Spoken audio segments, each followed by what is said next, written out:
There's a fly in my room. I only noticed it as I clicked start stream, so I tried to get rid of it. I can hear it, but I know it's flipping gone. Oh, there it is. Oh, of course, as soon as I start talking, it appears. I've opened a window. Hopefully it'll find its own blinking way out. Anyway, good numbing. Hello, YouTube. We're back in Amphoreus. And unfortunately, I need to start another Hoyoverse game stream with some unfortunate news. God, I wish Hoyoverse would just make some kind of fucking agreement. I hate this situation, but we have to talk about it. Caleb and Rachel. These names are the voices of Caius and Ocalus and Stell, the main characters of Honkai Star Rail. They've been officially replaced. And to be blunt, I don't like the new voices at all for either of them. I think a lot of the, loserism of Calus, of, trying too hard to be a hero but coming across like a complete dork, has just been completely removed for just generic main character guy voice. And all of the tomboyishness of Stell has just been completely vanquished, and I just don't like it at all. I wish in my heart of hearts this is only a temporary, but I know this isn't going to be. I know Hoyoverse are just going to make these the standards like they've done with every other replacement. They're not going to swap back, and I hate that.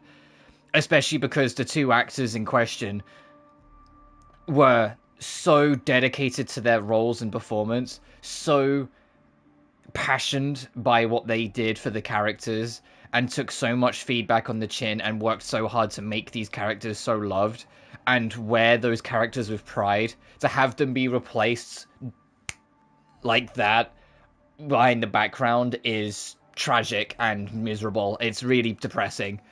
However, I also need to emphasize, for the love of God, if they choose to reveal themselves, do not harass the new VAs. I know it sounds obvious, but fucking this is the internet. The new VAs are just doing their fucking job. I hate it. I wish it was in a situation where they get recasted. But I'm not ignorant to the fact that people are going to put food on their table. And sometimes, even if it's a recast, it's just what it is. I hate it. I hate it. I hate it. I hate it. But it is what it is. So please don't throw any harassment at the new VAs. They're just doing what they're doing. But that's enough of that. Last time we left off, we saw the end of Castorus and Anaxagoras. But that was back in April. Oof. I know it's always 6 weeks, but still. But now we got a new adventure mission, and we got this. Following the advice of the Chrysos Heirs. Oh, this is the new voice of Stell, by the way. Of time, only to learn that I had been dead since the moment I stepped onto Amphoreus. To reclaim the future that had been stolen from me, we pushed onward in pursuit of the Death Titan, Thanatos. Meanwhile, Anaxa, one of the 7 sages of the Grove of Epiphany, broke free from the surveillance of the Golden Threads and actively sought refuge from the Council of Elders. After winning the Council's trust, he ascended Dawncloud with Xerxes, the Reason Titan, who resided within him, and sought an audience with Kephaly, the World-Bearing Titan. To obtain information about the entrance to the Netherrealm, Castorus had no choice but to support the Council of Elders in proposing a pause in the flame chase journey. With the aid of the demigod Cypher, she set out for the ancient city of the dead dragon, Styxia. Castorus successfully recreated the dead dragon Pollux via alchemy and used its power to return to the Netherrealm, where she faced Thanatos, the Death Titan. She returned both the Titan's core flame and the stolen future, restoring the cycle of life and death in Amphoreus. Anaxa's soul met Castorus in the Netherrealm, where he proved his hypothesis regarding creation. At the Citizens' Assembly, he cast a pivotal vote and used the charge of blasphemy to thwart the Council of Elders' schemes for power, allowing the flame chase journey to continue. After returning Xerxes' core flame, Anaxa's physical body completely disappeared, With this, the Flame Chief's journey neared its conclusion, and all eyes turned skyward.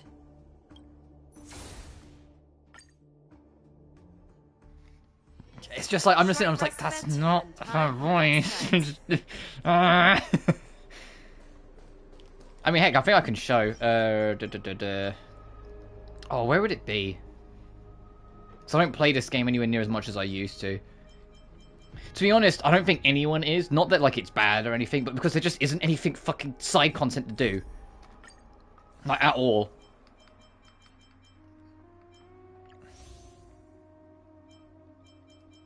Oh, I was going to try and see if I can find, like, a random quest that I could play the old voice line, but I wouldn't even know where to bloody look. Thanatos and Circe's core frames have been returned.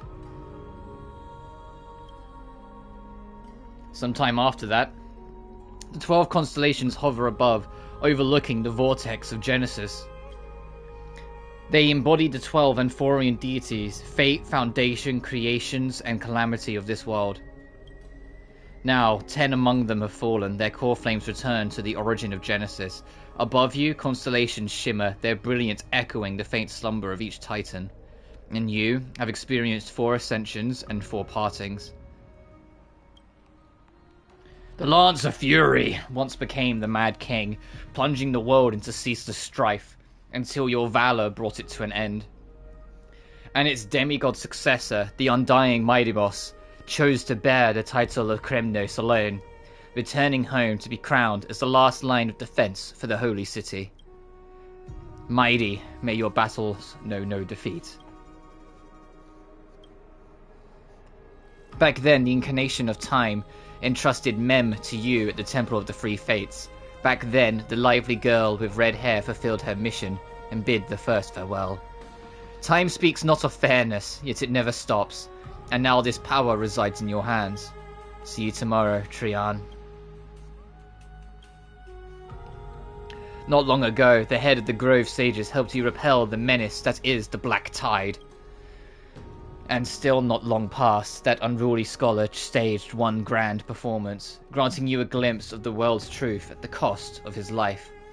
O the incarnation of reason, at edge of existence have you found your answer. The prophecy once made the hand of shadow choose two, granting one the fate of death, yet their bond wove a hauntingly beautiful tale that stretched across time.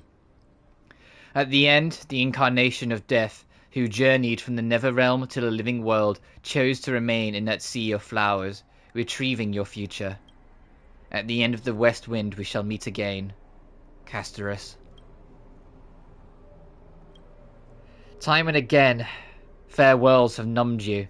You can't help but wonder, how many more goodbyes will the journey of trailblazing entail? You question whether you'll be able to express each goodbye with heartfelt emotion. Your thoughts sink into the ocean. You recall how the Amphoreans cherish epics, using stories to soothe their sorrows. Perhaps you should embrace this way to dispel your melancholy and regain your strength. Then let it begin. Countless worlds of adventure surge through your mind. You only need to grasp just one to anchor your creation. Don't be influenced by the noise outside, just focus on the keywords in your mind. It is indeed difficult, but you should still cling tightly to your inspiration, weaving heartfelt and elegant verses. Alright, this is an impossible task, just one glance at your phone. It won't disrupt your thoughts, so also you tell yourself. Oh god. Grey mystery. Last time in Styxia, 0 time for treasure hunting. Absolute disaster. Now the River of Souls mostly retreated. I'm back, baby. In the water, a big shiny chest. I can't use the miracle orb, and I can't wade through. Your power time is needed now. 70-30 split. 30 for you and 70 for me. Exactly, 30 for you and 70 for me. Huh? Details, schmeme tails. Get here and we'll talk. You must admit, even during this arduous and struggling low point, there are still those who live joyfully. Cypher's endless, surging desire for wealth seems more turbulent than the waters of Scale Gorge waterscape. Forget the past for now, it only brings sorrow. But sadness has no place in this moment. What you need is the drive to move forward. You decide to head to Styxia, where the River of Souls is no longer blocked, to meet with the cat girl. Hopefully, those glittering, clinking trinkets will, as always, lift your spirits.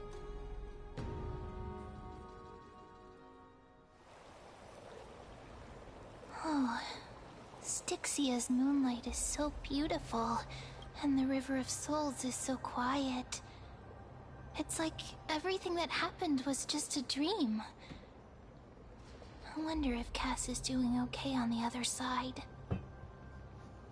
If I write a letter and put it in a drift bottle, will she be able to read it? I miss her too. No, this shouldn't be so depressing. Now's not the time to feel down. We gotta pull ourselves together.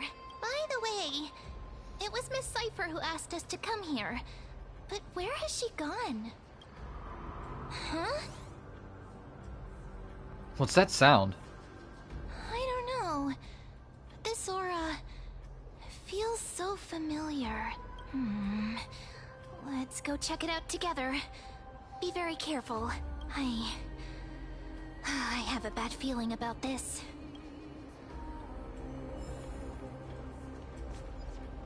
Oh, we picked up 2 coins of... Oh, we just picked up some coins of whimsy. Hey, what's that on the ground? Should we pick it up? Careful, careful. It's a piece of black Oh, cloth. shit. Hey. Our Flame Reaver might be here. Now, where have I seen this before? It's the Flame Reaver. What? How could they be here? Mimi! Look out!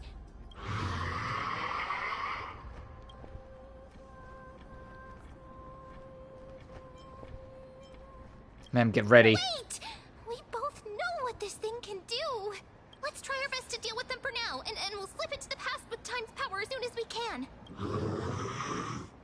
The River of Souls is full of fish, big and delicious. What? What? The flame chase journey stops. Meow, meow. Meow? It's meant to be a riddle? I don't understand this language at all. Am I hallucinating? Is it Cypher fucking with us?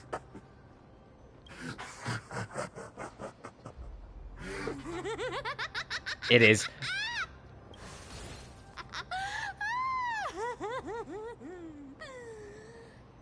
Sorry, I couldn't pass on the chance to give you two a good scare.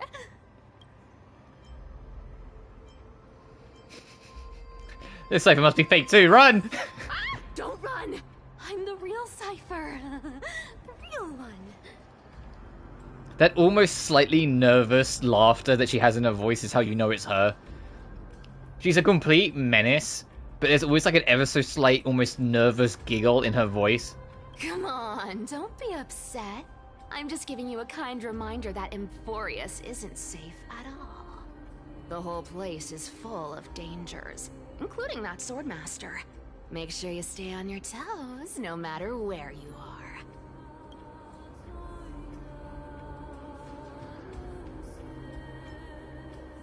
Well, aren't I grateful for the reminder? Hey, I'm just making it up to you. You're not gonna hold that over me, are you? So, was that a Flame Reaver disguise? Or a magic trick? It looked so real. Is that the power of the trickery demigod? Disguise? No. It's not as simple as that. Let me think about how to explain this.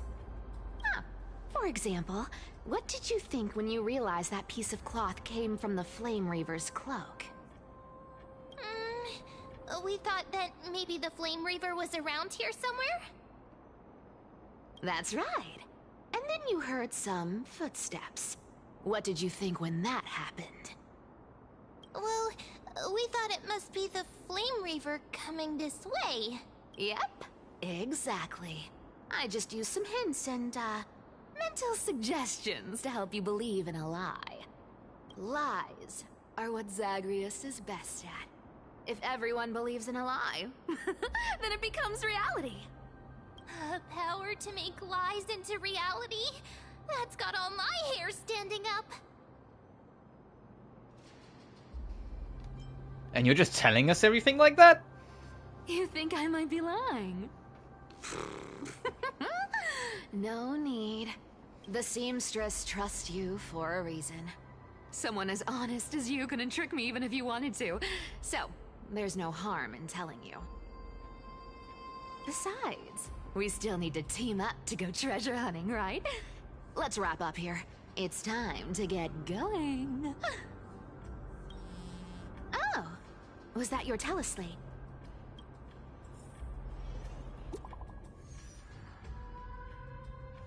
Oh, hey, Finon. Hazel, did you rest well? I came during lucid hour, and you seemed asleep, so I didn't wake you. But in current circumstances, I can't stay idle. Feel it's time to continue our training. Let's go to the grove, shall we? Also, did they say praise the sun? Wait, is he fucking still there? Aren't you a popular one? But I got two first, so help me with the treasures, and then I'll send you two to the grove. Gonna go live handsomely somewhere after this? Live handsomely? You mean spend all this money?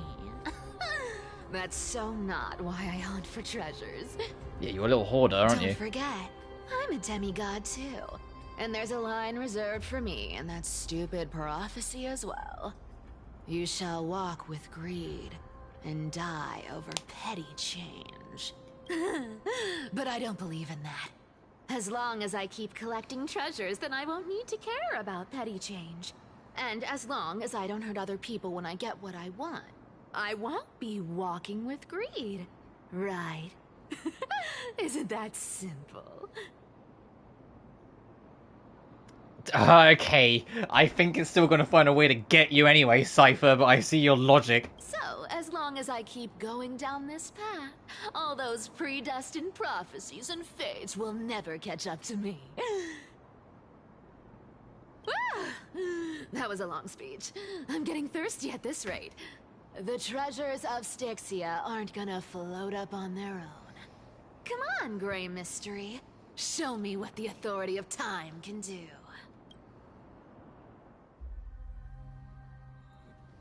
A few days later, at the crash site in the Abyss of Fate. So, this is the car of the Astral Express you've spoken of. My repository of memories has been enriched with another fascinating piece of information. Thank you for leading me here, Lord Donham. I'm surprised a council elder like yourself would be willing to journey so far to inspect the Express. Archimans hold wisdom and knowledge in high esteem. If the citizens knew of your origins, I'm sure more would be intrigued by the Trailblaze. Sadly, discussions about the world beyond the sky remain taboo. It's been quite some time since you first arrived in Akima. Presumably, you've been looking for a way to leave ever since. I've been actively gathering clues and testing different things. Sadly, the more I find out, the more powerless I feel. Don't be too hard on yourself, my lord. This puzzle has stumped Amphoreus' scholars for centuries. It isn't something you can solve overnight, even someone as gifted as yourself. In the Grove, I discovered extensive research on the Sky Titan. It appears that many scholars from Amphoreus believe the taboo against the world beyond the sky stems from a curse cast by Aquila. Exactly. Of the 12 Titans of Amphoreus, Aquila is known for being the most capricious. The weather itself reflects their mood. Tranquil sunshine, mournful rain. Aquila's breath is a brisk wind, and their cries resound as thunder in a storm. Additionally, Aquila is one of the two titans whose course flames have yet to be returned. The sky above affects every citizen. It's clear that Lady Aglaya's decision to confront Aquila at the end of the Flame Chase journey was a carefully considered strategy. If returning Aquila's core flame can break the sky's curse, we won't have to exhaust ourselves searching for a way back. We can simply focus on aiding the Chrysos heirs. Anti-Catherians have no home to return to, so I understand your concern for your old friends and homeland. I used anti-Catherian technology, or scanning, as you might call it, to assess this car.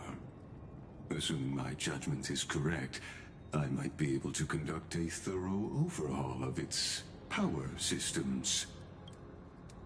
Really?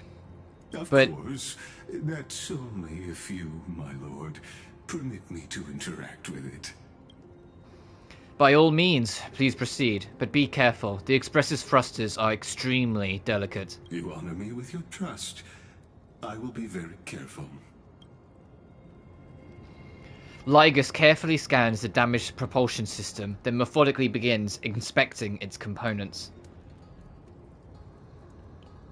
This is unbelievable. You seem to understand its structure perfectly. Have you repaired something like this before? Not exactly, but we anti-Catherians are inherently sensitive to machinery. Carefully endowed our kind with a unique advantage for analyzing and learning. If you give me some time, I might be able to fully restore this damaged car to its former glory. Then you and your esteemed companion could set off on your return journey sooner. But isn't the real issue with Aquila? Hypothetically, Lord Donhong, if I could open up a path out of Amphoreus that circumvents Aquila's divine punishment, would you consider ceasing your support for the Flame Chase journey?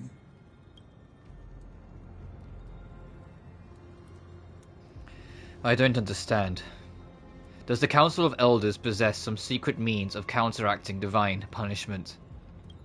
It's best if you don't delve too deeply into that question, my lord. All you need to know is, I can make it happen.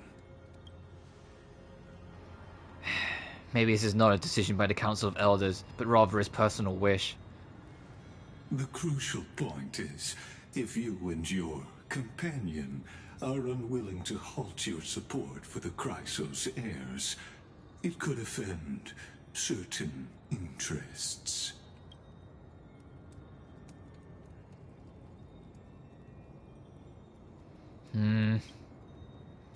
Forgive me, Lord Lygus, but I must be frank. When visiting Dawncloud, I reviewed the records of many council elders. Among them, only your background was nearly blank.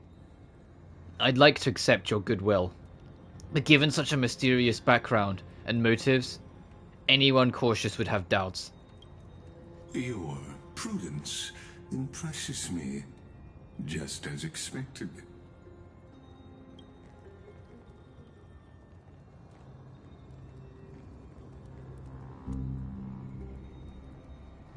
Are these people... Is this a trap? Is that why you accompanied me here?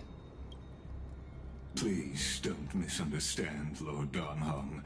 As the Theoros, I have no allegiance to their plans, nor am I obliged to obstruct them. I am neutral.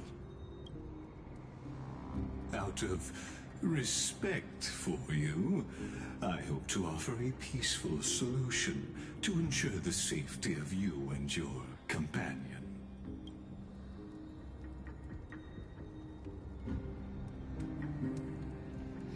One against four, then. Just to confirm, if things turn ugly later, will you help? I will not. As I said, I remain neutral. Are you asking this because you plan to refuse my offer and continue supporting the Chrysos heirs?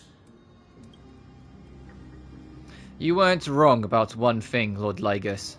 Indeed, we must try to return to our companions. But our companions also include the flame-chasing Chrysos heirs. The Nameless cannot and will not ignore the fate of our companions. So I see. This is what you call trailblazing. When I asked if you'd help, I meant the ones who need help are them. Shit, because Dunhan's gonna kick their ass. Meanwhile, in the Grove of Epiphany, this is gonna like dance around all over the place, isn't it? Oh shit, cutscene.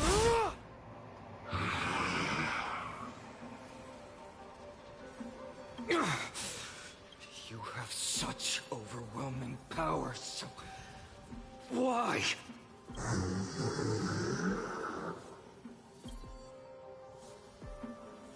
Answer me. Why do you stand in our way? Why do you want to take the core flames? Oh no! He can't hold on anymore! Drag him back here, friend!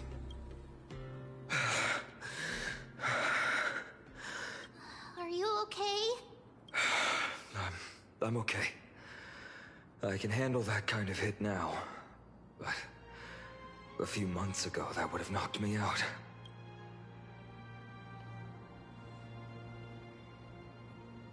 Always keeping me on edge. Thanks for worrying, buddy. Thanks for the help. To face Aquila and other potential threats, I must sharpen myself with the most aggressive methods. Even so, it's impressive you thought of this training method. Battling the phantoms of the past in the River of Time? It's just like the hyperbolic time sanctum that the bards It's a hyperbolic time chamber. Fucking Dragon Ball? Finon's in the hyperbolic time chamber doing the fucking Dragon Ball bullshit? It's working pretty well, wouldn't you say? But combat isn't just about strength and skill. You also need the right weapon. Compared to that guy's weapon, mine feels like I'm swinging a lump of iron. I can't tell you how many swords I've gone through since the training began.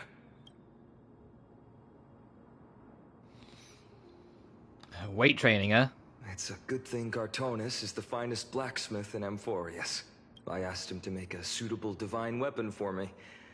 It's a little embarrassing to say this, but in order to help me, he deliberately turned down all other business. Oh, Cartonis is part of this flame chase journey after all. Full of energy. Thinking about how he's been recently, maybe you're right. But, Finon, I've been somewhat concerned about you. Lately, you seem more and more fixated on that Swordmaster in black. That's quite the sudden shift in topic. I've been holding this question in for a long time.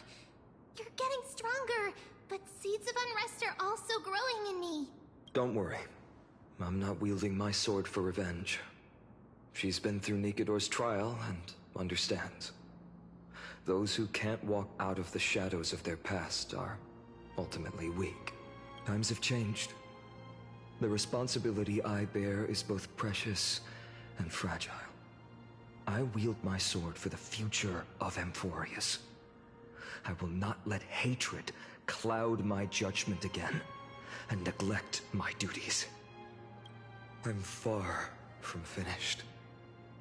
I must continue sharpening my skills until I can match their strength. Every time I say something, things get so serious. I don't want to be the person who keeps bringing the mood down. I'm out of energy for training today. How about we go to the library of Philia to lighten the mood? Sure, that's what I've been looking forward to. We deserve to enjoy ourselves after all the hard work. Today, I'm definitely going to...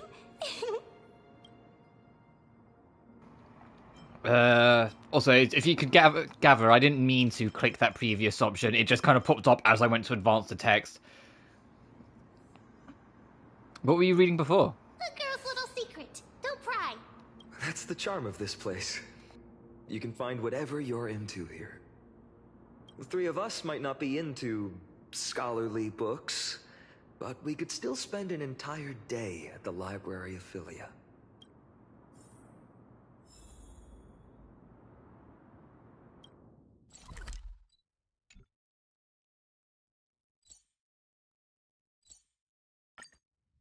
Here we are! Where was that slate last time? Was it here? Or maybe over here? I'm off to have some fun! It's free time now, so you should relax too. Oh, I completely forgot about all this. Gee, I wonder who's gonna be, like, super present in it if it's got, like, Hyacinth and Cypher front and center. That's a new event. Divergent Universe reset. That's the Aptitude Showcase. I might do that, like, near the end of the stream to show off Hyacinth. I'm not rolling for Hyacinth. The next character I'm rolling for, honestly, is probably going to be Finon. And that's a huge probably. So I haven't really sat down to commit to it yet.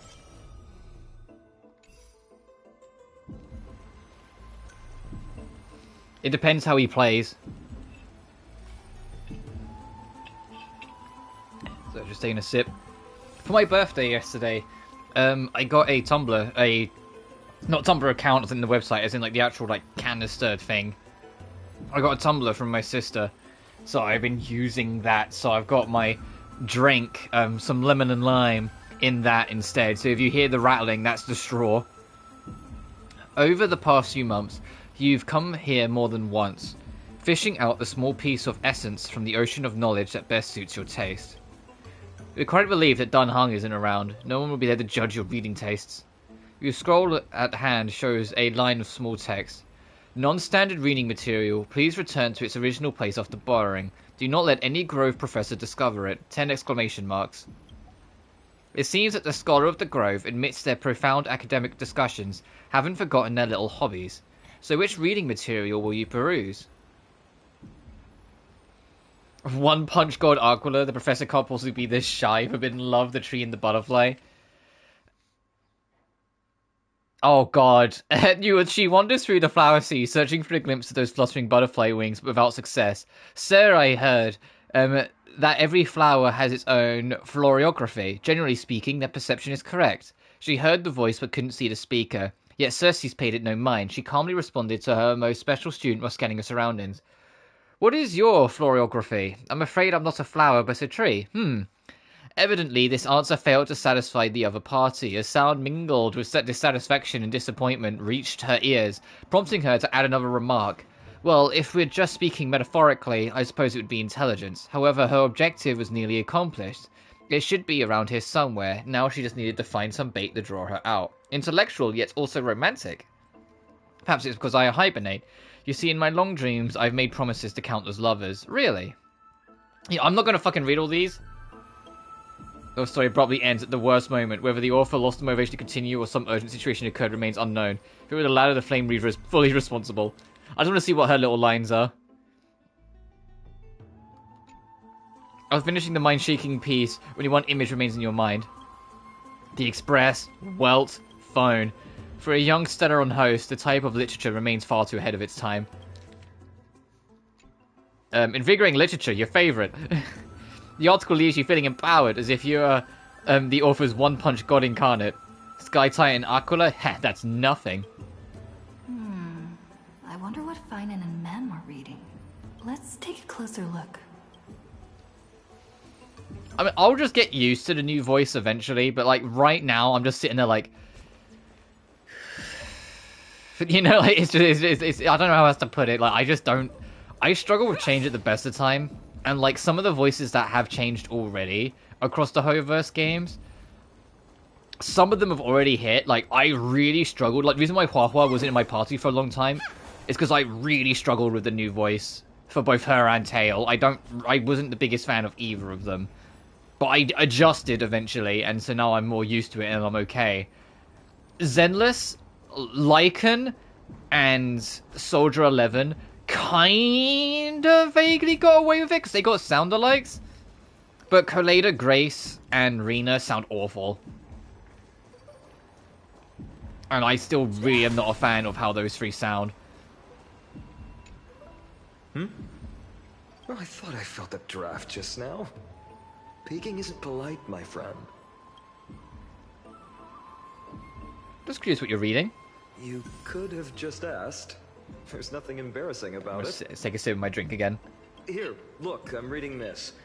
Antiques Appraisal. How to make a fortune.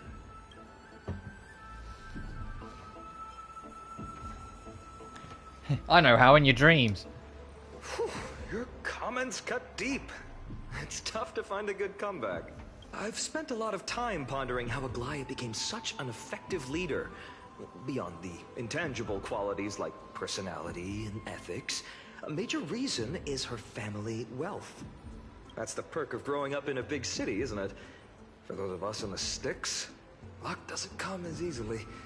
It's 30% grind, 70% fate. Oops, I talk too much. As a leader, you need both integrity and well, integrity and skill.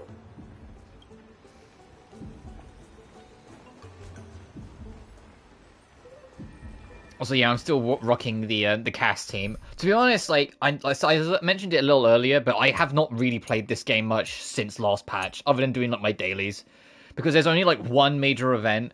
The past like 2 or 3 major events have been finishable in a couple hours. Like they're not long at all.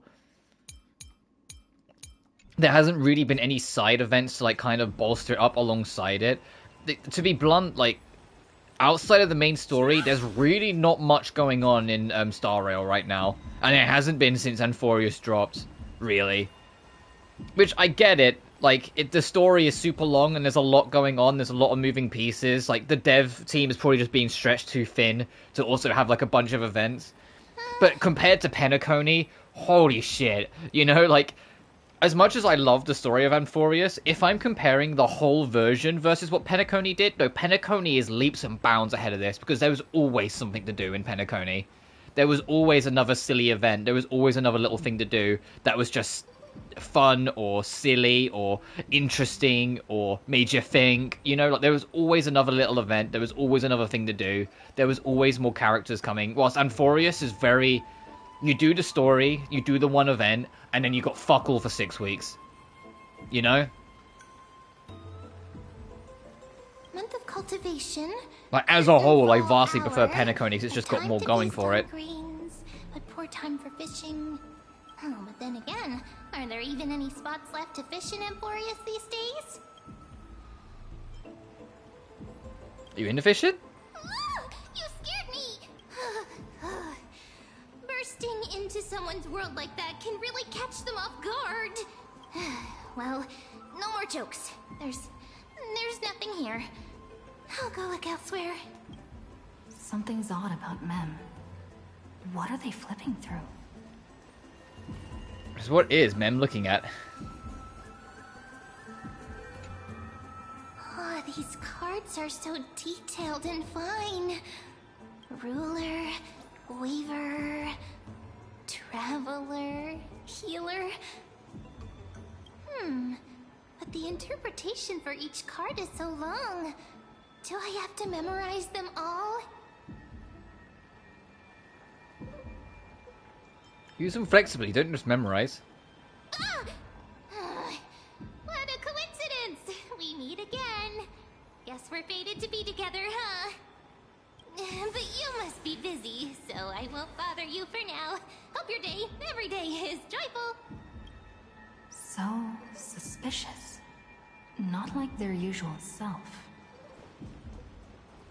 I think Mem's trying to learn more about who they are. You sure are persistent. All right. I'm totally helpless against your charm. What are you guys chatting about? Is this the Amphoreus Divination Compendium? Why are you here too? Sorry, seeing you two chasing each other around, I suddenly found my book not that appealing anymore. Never thought Mem would be into divination. But it's not exactly a niche hobby. So why all the secrecy? I wanted to set up a surprise! Master it in secret and give you all a shock. But getting caught halfway through, it's only natural I'd feel shy. A girl's heart is more delicate than Aquila's ever-changing moods. A surprise, huh? Someone else used to tell me the same. She was really good at stargazing and divination, especially with cards. Yeah, just like the ones you're looking at. Gee, would that be Cyrene/Alicia? And you must be pretty familiar with all sorts of divination techniques, with a friend like that. No, I know nothing about it. I've never really believed in using cards or bones to predict the future. If the good omens foretold by divination were true, my hometown, Heirs Elysiae, wouldn't have disappeared. Don't forget, we've got Lady Trina. Every other form of divination is just smoke and mirrors or cleverly rehearsed tricks compared to her flawless prophecies. Oh. Sorry, headset was being funky again. It should be approached with critical eye. To me, divination could be a power that guides our spirits. Fate always casts a shadow in front of us, clouding our To be honest, view though, I of am the glad that future. we're back doing more main story stuff. Because after both Monday and yesterday's stream both being over 6 hours, my throat is a little tired. So having a stream where I don't have to talk as much is a godsend. That's why people turn to divination. It's just to find a small reason to give them courage to face the unknown. I am going to do everything in my power to get this done in 2 streams, though. I don't know how long this part of the story is going to be compared to the last ones, but like the last one we managed to get done, I think it was 3 streams. If we don't get it done in 2, it's going to be a little annoying to try and sort out how we're going to handle it in the schedule because of how busy I am all week anyway, but I will try and figure out something. I might have to like double dip and like do 2 streams sort of thing, but we'll figure it out. The man in the mirror. Hey, one man, hope you're doing well, dude. You haven't missed much. We've like barely started. It's just basically been like yapping. Well, it's always yapping. It's a Honkai Star Rail, but it's mostly just yapping. Really thought about this, hadn't you? After all, Doing alright, cool. the first chapter of the Divination Compendium discusses the significance of divination. I'm just expanding on that a bit. Oh, we also the only real thing of significance you've missed, you know in Dragon Ball, the fucking hyperbolic time chamber, that thing that Goku and Vegeta always go to, where like it encapsulates time so they can do like decades or centuries worth of fighting, but no time passes in the real world. Anyway, Finon's kind of doing that. He's going into like the River of Souls to fight mirages of the Flame Reaver, you know, the ultimate evil of this world, constantly to get stronger in between time he spends writing. It's like, oh, he's getting stronger rapidly, because whilst he's in like the River of Souls, time's not really passing. So he just comes out after fighting for what us seems like hours, but for him, he's been at it for weeks. And then we fish him out, do some readings. He's reading literature, but we're all reading some literature right now. And then he goes back and does more of fighting the good grind. And it's like, hey, Finon's going to start becoming a little powerful. Strange. That person I knew used to say similar things. Looking back, whenever she interpreted a card I'm also for starting to me, think that Finon, couldn't I don't help think but he's feel caught on, uneasy. but he might though I notice never that there are, believed in the like, well, he is outcomes. noticing that there are similarities between Mem and Cyrene, or / Alicia. But we also said that before, I think Mem is a version or reincarnation or extension, something along that conversation of Alicia. Maybe it was her tone. So here we go. Cyrene. She could paint a complete fantasy so vividly, it utterly captivated me as a child. Right, I still carry a card she once used. Do you want to see it? Oh, wow! It's so exquisite! She I'd drew love this? to have a card card like Damn, that. Alicia, I didn't realize you were such an artist. Wait, did Alicia/Cyrene draw all the fucking tarot cards that we've seen so far in Amphoreus? Got to craft a mem-specific deck. Oh, now that you mention it, yes. It would be even better if it were made of, say, crystal. Speaking of which, And yeah, just to give you the heads up, because I there's imagine she'll something I speak haven't again shared with you eventually. all. It's in my pinned, but yeah, Remember Kalis and our Stell first have trip new to the VAs. Temple of the Three The Fates? main characters have new The riddle VAs. that Orin exposed And to I'm us? really not the biggest fan of either of the changing, because Kalis doesn't sound like a dork loser anymore. He just sounds like your average dude, bro. And losing Rachel Chow is a crime, but losing Stell's tomboyishness in her voice sucks. She doesn't sound tomboyish at all. She just sounds like any other girl. Has been, what did you expect? Any fucking agreement or understanding or mutual cause to be made between the voice actors not wanting to be replaced by AI and the company that has the ability to just say, yeah, sure, we won't. Especially when other companies from the same country have already done so and are well aware of how much it affects their reputation and financial standings to agree or disagree. People are so quick to be like, oh, but it's in China. Like, China doesn't have access to social media.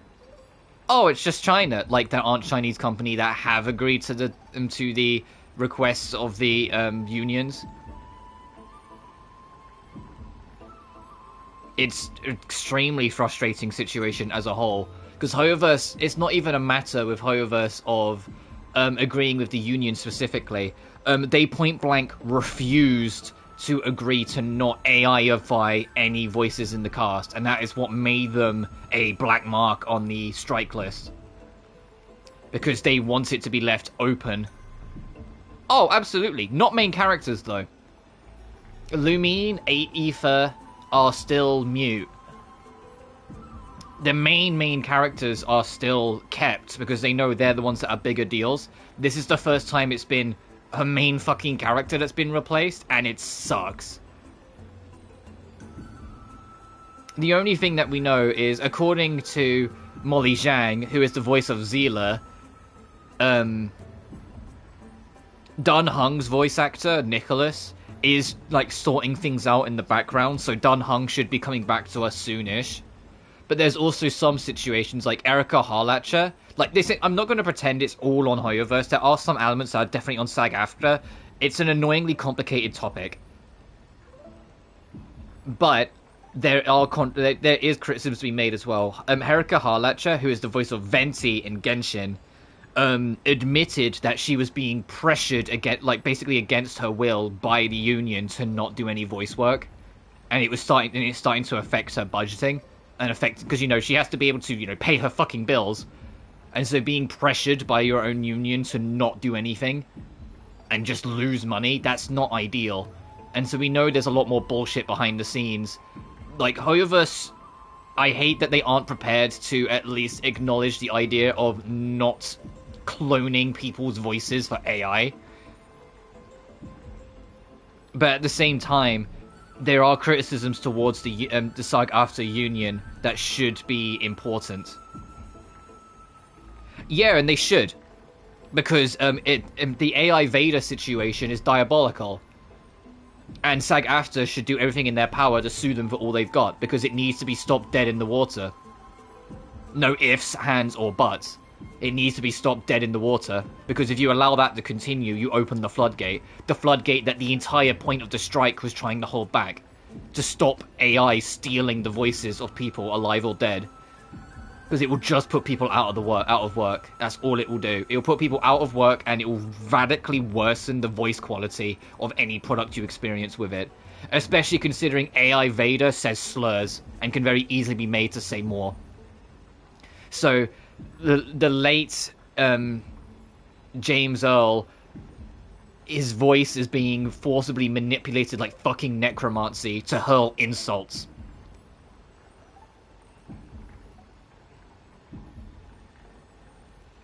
How did the dead man consent, huh? No, it shouldn't be allowed, full stop. There is no if how. Oh, and considering he's dead, there's no way he would have consented to his voice being used to shout slurs because he's dead. No, I can't stress enough. This situation is horrendous and it shouldn't have happened. And SAG-AFTRA, as well as any union, are well in their power. To call out the bullshit and try and stop it dead in its tracks. Because if you allow it to continue, these companies won't bother asking for consent the next time. They'll just do it, and people will lose their jobs because the big corps will just get more money. There is no universe where the AI Vader situation is good. Point fucking blank. They should have hired a new actor. There are countless people that can do decent, if not good, Darth Vader impersonations. They should have hired someone, not clone his voice from beyond the grave. That is the blunt end. I won't shift on that. That is the blunt end all be all. It is diabolical and it should not fucking exist under any circumstance.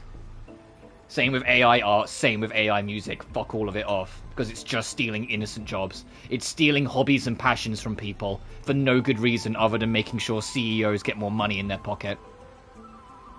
Doesn't matter who said what on the in-between, it shouldn't exist. But I'll stop there because I'll just get more pissed off.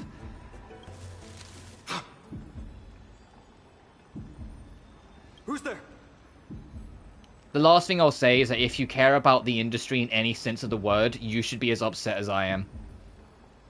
That's how I'll leave it, because it will only negatively infect all the things you love one way or another. There is no upside. It will only negatively affect these things. So it's just, do you want to see these things you love get diminished to very basic, mechanical, methodical systems, or do you want the passion to still be there? If you want the latter, you should be against this. If you don't care, then you don't care. You know? But I'll leave it there, because I'm already wound up, and I want to get through this story and have a good time, and I've already just wound myself up, so...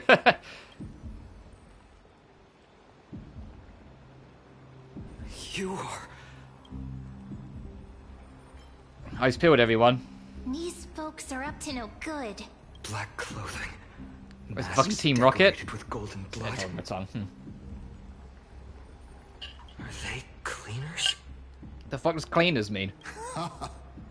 To directly call us by our name, it seems you, Lord Finan, have studied the forgotten history of Amphoreus quite thoroughly.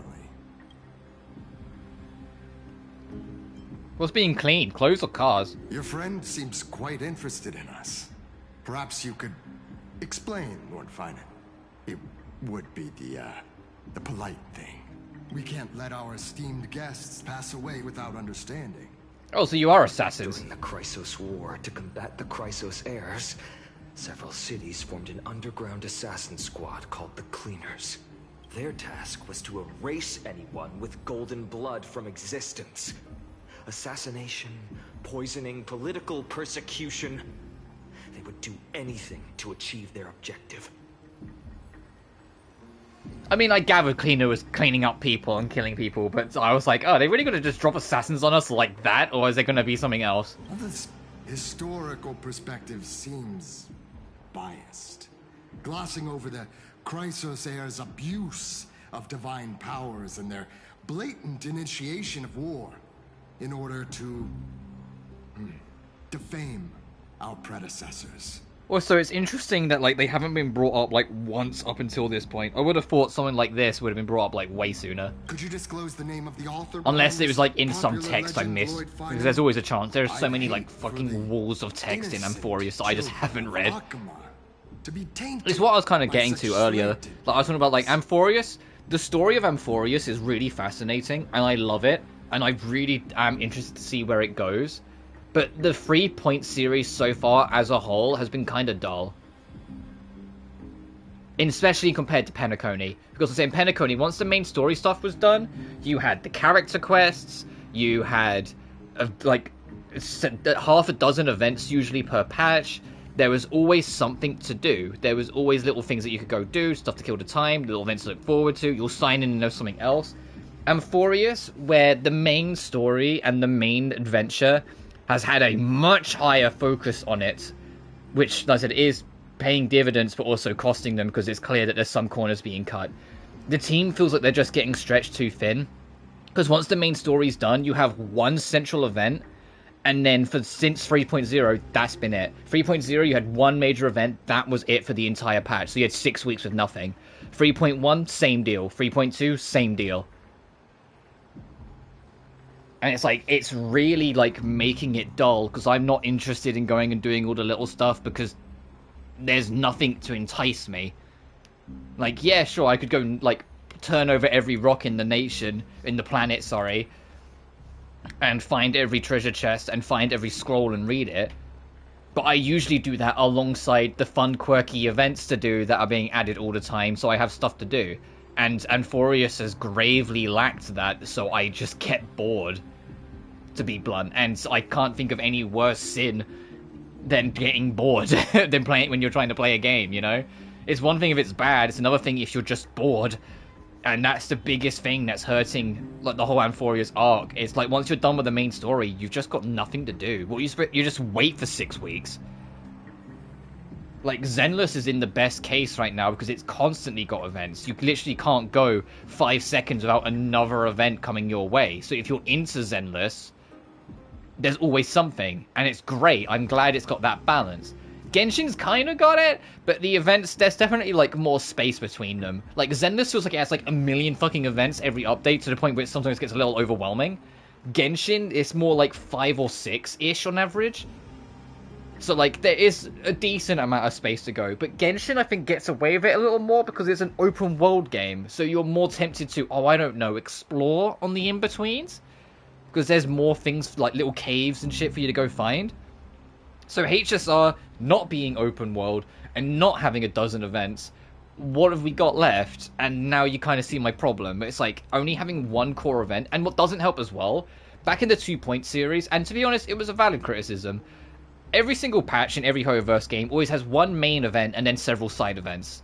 The one main event in the 2 Point series, a common criticism is that they were just way too long, and valid. I point out like the March events that was in like 2.5 and 2.6, they were way too fucking long. There was like a week straight of just only playing that before you got them done, and you're just like, this is just for like constellations to a character I might not even use. Like, why am I doing this, you know? But they've oversteered. The last patch, the main event was done in under 2 hours. So once you did the main story, which took me, I think it was like 9 or 10 hours total, a 2-hour event, 12 hours of content total to last just 6 weeks. Come on, you know, like... You should have stayed buried in the dust of history. The Citizens' Assembly has once again legitimized the mission of the Chrysos Heirs. But as for you, not one citizen would cast their vote for you. Executioners lurking in the shadows. What does it matter? And the thing is, it sticks out more right now, because where Hoyoverse is struggling to have, like... No, I'd say Honkai Star Rail, sorry, is struggling to have, like, this better pacing of side content. The other two are starting to really overshadow it. Which is funny, because less than a year ago, it was the other way around. Honkai Star Rail was easily on top.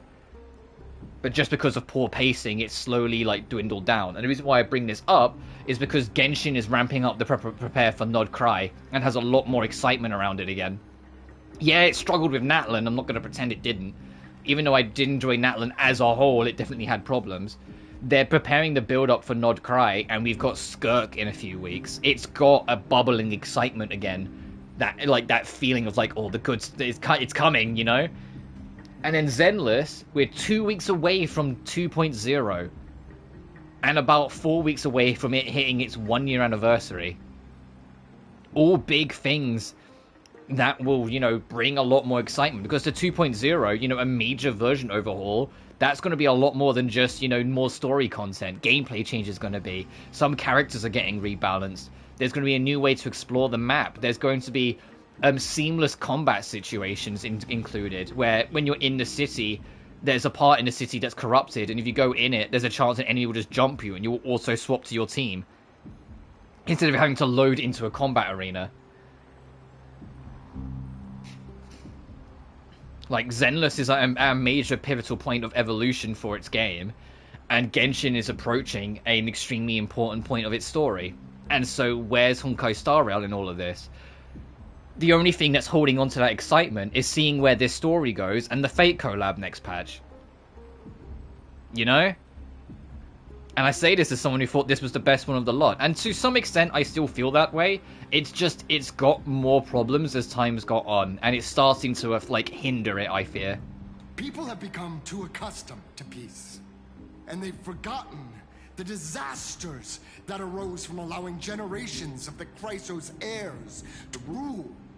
Complete nonsense. Did you really travel all the way to the Grove just to have an argument? I enjoy dealing with people as straightforward as you, Lord Finan. You've probably figured out why we've come before you. There's a handful of you here. Who do you think you're fighting? Keep your cool, partner. They've come out of the shadows, which suggests they have something up their sleeves. All right, let's hear it. What are you hiding? But watch your language and don't say anything you might regret. My shoulders might be sore and my sword a tad dull, but it's still enough to slice off your tongues. Ooh. Where'd my wholesome boy from 3.0 go, Finan? He's getting just that little bit more of that ferocity starting to creep in that I know and love. Oh, I guess we're not going to see that conversation for now. It's going to jump around to somewhere else. Meanwhile, in the pink gallery... How's it going, Cinny? This place fits, doesn't it? It's a bit small. Oh, speaking of Honkai Star Rail, though, the fan base and how they've circled around little Ica, which is that little thing next to Hyacinth, has been hilarious. He has been fan-dubbed lovingly. Everyone just calls him Fat Fuck. And I'm just like... It's like, it's okay. The next update is 80 gig because it's 5% the new content and the, like, 95% Fat Fuck. I'm like, yeah. Thank you, Lady. There he is on the left. That's called Little Ica, but the internet, everyone's calling him Fat Fuck.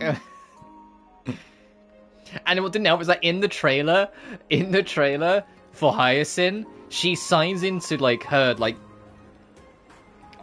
whatever it is, her VTuber account as far as I know, and her password is 7 letters, and everyone went Fat Fuck. Her password is Fat Fuck. So it can't be Little Ica because it's too many letters. But yeah, pink barbs. You like it here too, little Ica. Oh, sorry, Ica, not Ica. It's so bright here. Maybe you should rename it. How about Luminous Courtyard? Lady Treeby makes a good The Hyacinth's banner is the one that's currently active. Twilight Courtyard carries the long history. She's a wind unit. I can't remember what her actual playstyle is. I imagine she's a healer, considering not only excluding the fact she's just Pink Barbara, she's literally a healer in lore. So I imagine she's a medical unit. Right. How does the legend? But I'm not that fussed. This current banner is Hyacinth, and in 3 weeks' time, the Cat Thief Cypher is the banner that will be going. Then on the next patch, so 6 weeks from now, it will be Finan and the Fate collab. So it is dawning on us. It is coming. Even Lady Treeby forgets things. Also, still no 4 stars. Haven't prepared lessons in a while now, so we're a bit rusty. Just give us some time and we'll remember. Now we remember. Kremnos and the Firmament, Volume 3, Section 5. With Celiosi, the Day Thunder Knight, striking down the Eye of Twilight, the divine war between Nikador and Aquila, which spanned centuries, came to an end. Thereafter, the Skyfolk gradually declined. Numerous sky fortresses were abandoned, and their descendants began to establish themselves on the land. I don't know about the other banners for the fake. I mean, that's calling off for me. Yeah, I mean, the only banners I care about... I love Cypher as a person, as a character. I think she is so charmingly cheeky, and I love the fact that there's more to her than just the super cheeky, mischievous little cat girl. because you can hear in her voice, she does all this mischievous, cheeky stuff all the time, but there's a glimmer of nervousness in everything she does, because she knows her, like, the prophecy that's been written for her is that she is going to die.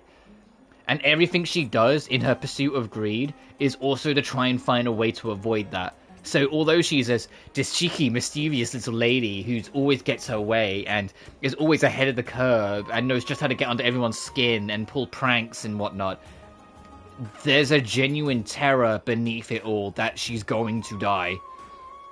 And I love that element to her character. But I looked at her moveset and I'm like, her moveset's cool and all, but I have no idea where I'd even like entertain putting her on any of my squads. So I'm just like, skip. Fine, and I want to get because it's fucking Kevin. Yeah, I'm gonna roll for Honkai Impact 3rd's final antagonist and final boss. I know it's a reincarnation and not quite him, but I'm not passing that up for the world. I'll try and get Saber, because with it being a collaboration, I can't shake the feeling that if you don't get the Fate characters then, you're never getting them again. Because I imagine you have to like renew contracts and shit to get those characters to be reran like in the future. So I don't know if there will be another chance to get them. So I'll try and get Saber. I know we get Archer for free, but I will try and get Saber, but we'll see. For a build fair. But then after that, we will be, assuming no one else shows up that like takes my interest, we'll be all in on the Cyrene / Elysia train. We know that there's an evil version of March yet to come, which I'm very curious about. We know that apparently there's another alternate version of Dan Heng that's coming, which I'm curious about, but also kind of makes sense. Like, make sure all 3 of the kids get a new version. But until we see them in action and see what they're doing, like, I'm waiting. I am super curious what Evil March is going to be like. Like, Archer's going to power creep Saber, just watch. To be honest, I wouldn't be surprised if the Fate characters do power creep. I imagine if it being a collaboration, Hoyoverse will feel incentivized to make these characters that stand out. And, like, not only, like, maybe, like, power creep certain elements, but have longevity. As in, like, they aren't, like, they're unique in certain ways that can't be easily replaced. So, like, they will stand tall and long, sort of thing. That they will last. And the reason why I bring this up, because people might be inclined to be like, hey, what about Aloy? When that get a collab happened, they didn't give a fuck about Aloy. And it's like, well, yeah, Aloy really felt like it was an agreement requirement to have the game be released on PlayStation, not something that Hoyoverse wanted to do. It really felt like it was just something that was, like, required to have it on PlayStation at the time or some shit, which is why they, like, released her and then abandoned her so immediately. And we know that Zenless, we know that Zenless, at least on Street Fighter's side, there is a collaboration with Zenless Zone Zero and Street Fighter 6, but we don't know anything about it. It's probably just going to be like costumes on Street Fighter's side, but because it's, you know, that's happening, it has got people curious if there'll be something coming the other way, and if like fucking Ryu's going to be in Zenless or some shit. When you said Escoffier, yeah. Finally, those descended from Seliosi the Day Thunder Knight were welcomed by the scholars under Also, for the record, I'm going to be drinking a lot more water today, because the 6-hour stream on Monday and the near 7-hour Dark Souls stream yesterday, it's caught up to my throat. It's not achy and sore today, but it's dry. And I know that's like the, hey, be careful, you know, like, it's dry. So I am drinking a lot more water today, just to kind of ease it. I've also been looking into, there's a few, like, streamers I watch that, have, like, I don't know, like, specifically what it's called, I need to look into it more, but, like, this honey tea kind of thing that they use specifically for, like, when they're doing longer streams to help soothe the throat, and I might look into that. Because as I've got older, I say it like I'm an old man, but I'm only 26, but as I've got older and done, like, this content creation, because in November it'll be 10 years since I started doing YouTube content, I could yap for, like, 10 hours straight and be fine back when I was, like, 16. I can't do that anymore. After, like, a couple hours, I'm like, man, my throat's tired. I'm also aware, though, that I've got louder over the years. I used to be a lot more mumbly, and as I've got more confident, I've naturally just got that little bit louder as I talk, which probably hasn't helped. So like I might look into that. The historical records seem slightly at odds with our memories. But the details from that time become somewhat to get back on hazy topic, to us. With the collab, I think they will treat Saber as a premium character, at least. Maybe not Archer because he's free, but we'll see. And if you don't know what I'm talking about, the difference between a 5-star and a premium character, Skirk is a premium character. Not just that they expect you to like spend money to get them, but they know that character is the main event. That's the character that everyone is saving for, and they know it'll be the character that'll get them a lot of revenue. But it's important to not have too many premium characters. To like maybe have only 1 or 2 per year, because if you have too many, you can't expect people to have money all the time, you know? It's why, like, to give an example of Genshin, in the 1 series, after Zhongli, it was kind of smooth sailing for the rest of the update version. There was no character that was, like, super, like, the biggest deal in the world, if that makes sense. A 2 series, Raiden Shogun. 3 series, Scaramouche. And maybe arguably Nahida, but Scaramouche was definitely the one they were focused on. 4 series, Arlecchino. 5 series, Skirk. 6 series, probably Columbina. Like, these super characters that they know are going to be the big money drivers. When you make these premium characters, they can't just be good like a 5-star. They need to be like on another level. They need to be insanely good. Because then you get to capitalize in on all that money like really quickly. Zenless has one premium character. It's Miyabi. Miyabi was the one that they super leaned in all the promotion for. Another thing that's a problem with Honkai Star Rail: the Herta, Castoris, Phynon, Fate collab, Cyrene, all in 1 year. That is way too many fucking premium characters. People are gonna run out of money, dude. People are gonna burn out. People do not have that money. That is greed if you are not careful. And considering there are no 4-star characters that have been released in 9 months now, it becomes even more noticeable. Actually, it's longer than 9 months. It's nearly a year since the Face Shower event. Oh, I forgot. I think we're only like 2 months, like a month or two off of that. More than just words on a page. It's something you've personally lived through. Little Ika loves listening to the stories from the legends. I'm sure you're also imagining one day you'll be as awe-inspiring as the winged beasts by Celiosi's side. That day will come. I believe it. Just keep... Can I help you? Lord Chrysos? Miss Hyacinth. And Lady Treby.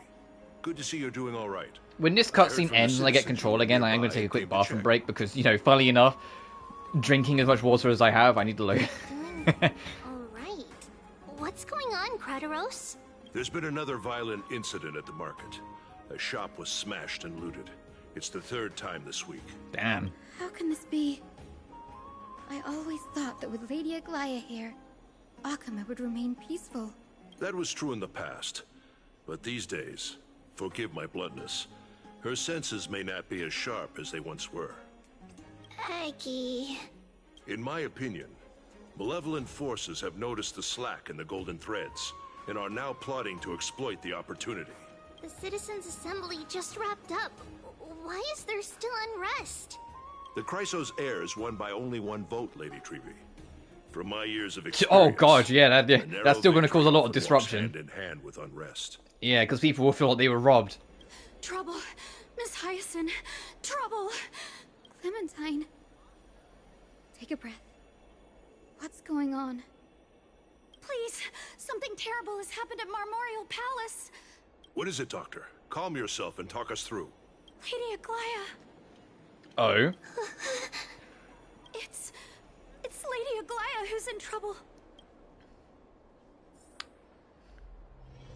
Is our severely posh queen gonna get attacked?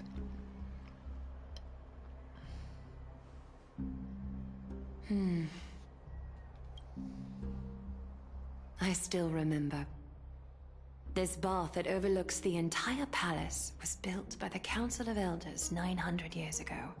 Its purpose was to commemorate the first flame chase journey, and to remember the heroes who made great sacrifices for Amphoreus a millennium ago. Rules were set then. No one was allowed to enter, apart from guests invited by the Goldweaver. Oh, those fucking cleaners. They're here to try and kill all the Chrysos heirs, aren't they? But, I guess, you're no longer pretending to follow the rules, are you, Lady Kindness?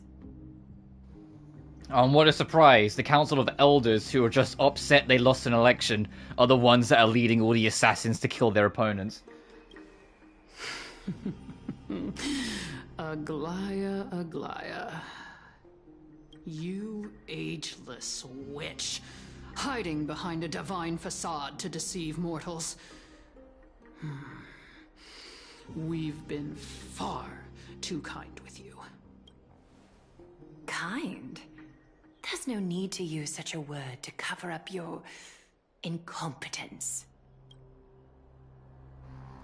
Why is like... Alexandros humiliated I know it's just an all you before NPC, the but why is citizens. that clothing so If low you still poly? had Look even at a it. shred of shame, you'd throw yourselves from dawn cloud at the curtainfall hour to salvage the last fragments of your dignity. Demigod, why not gaze into the water's reflection and see the wretched face you wear now?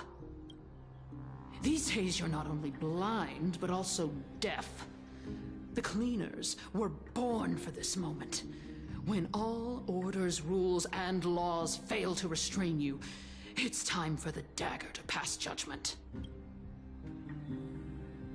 If you're in such a hurry, give it a try. Going toe-to-toe with a demigod? We're not that foolish. The dagger isn't at your throat, but...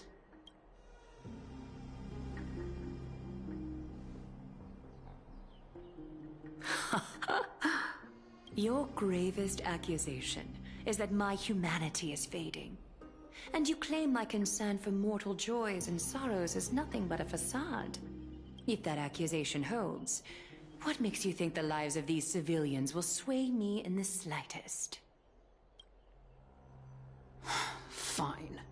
I'll gladly use a few more words to shatter that demigod facade of yours. Like I said, you're not only blind, but deaf too. Lately, your control over Akuma has weakened. You failed to notice the thefts we arranged in the market, nor did you catch wind of the meetings happening in the Droma's workshop.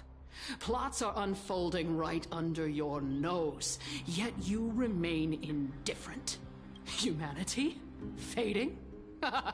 Aglaya, why not use your precious golden thread to peer into my thoughts? See if the gift we've so meticulously prepared for you can move that cold demigod heart of yours.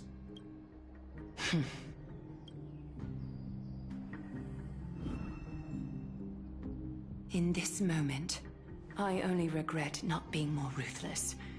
Because your evil is beyond cure. You finally figured it out. You have grown dull. I've been holding that image in my mind this whole time to make sure you could see it clearly. I want you to have this knucklebone talisman, Big Sis. I hope it brings you luck every day and keeps you safe from bullies. That girl who can't speak or hear. What if she accidentally lost her eyes too? You know better than anyone what it feels like to lose your sight. Imagine if 1,000 years ago you, already blind, had also lost your voice and hearing in your youth. Would you still have become the Aglaya you are today? Look at those broken, pleading eyes. How disappointing. We overestimated your cunning. If this plan fails, we still have dozens of splendid parting gifts prepared. Demigod, would you like to hear about them? I thought I could buy some more time. In these 1,000 years, I've witnessed the fall of 10 titans. From my naive arrogance at the beginning to slowly learning how to guide others.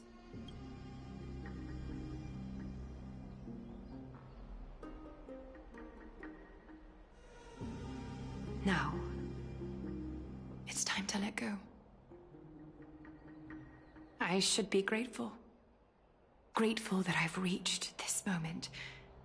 To let my departure become a path for others to follow. Have I done enough? If I embrace that prophecy now, and sink into the warmth of these waters,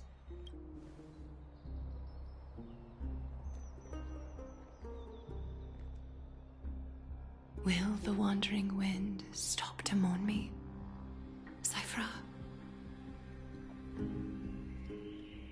Her lasting thoughts was of Cypher. Uh-oh.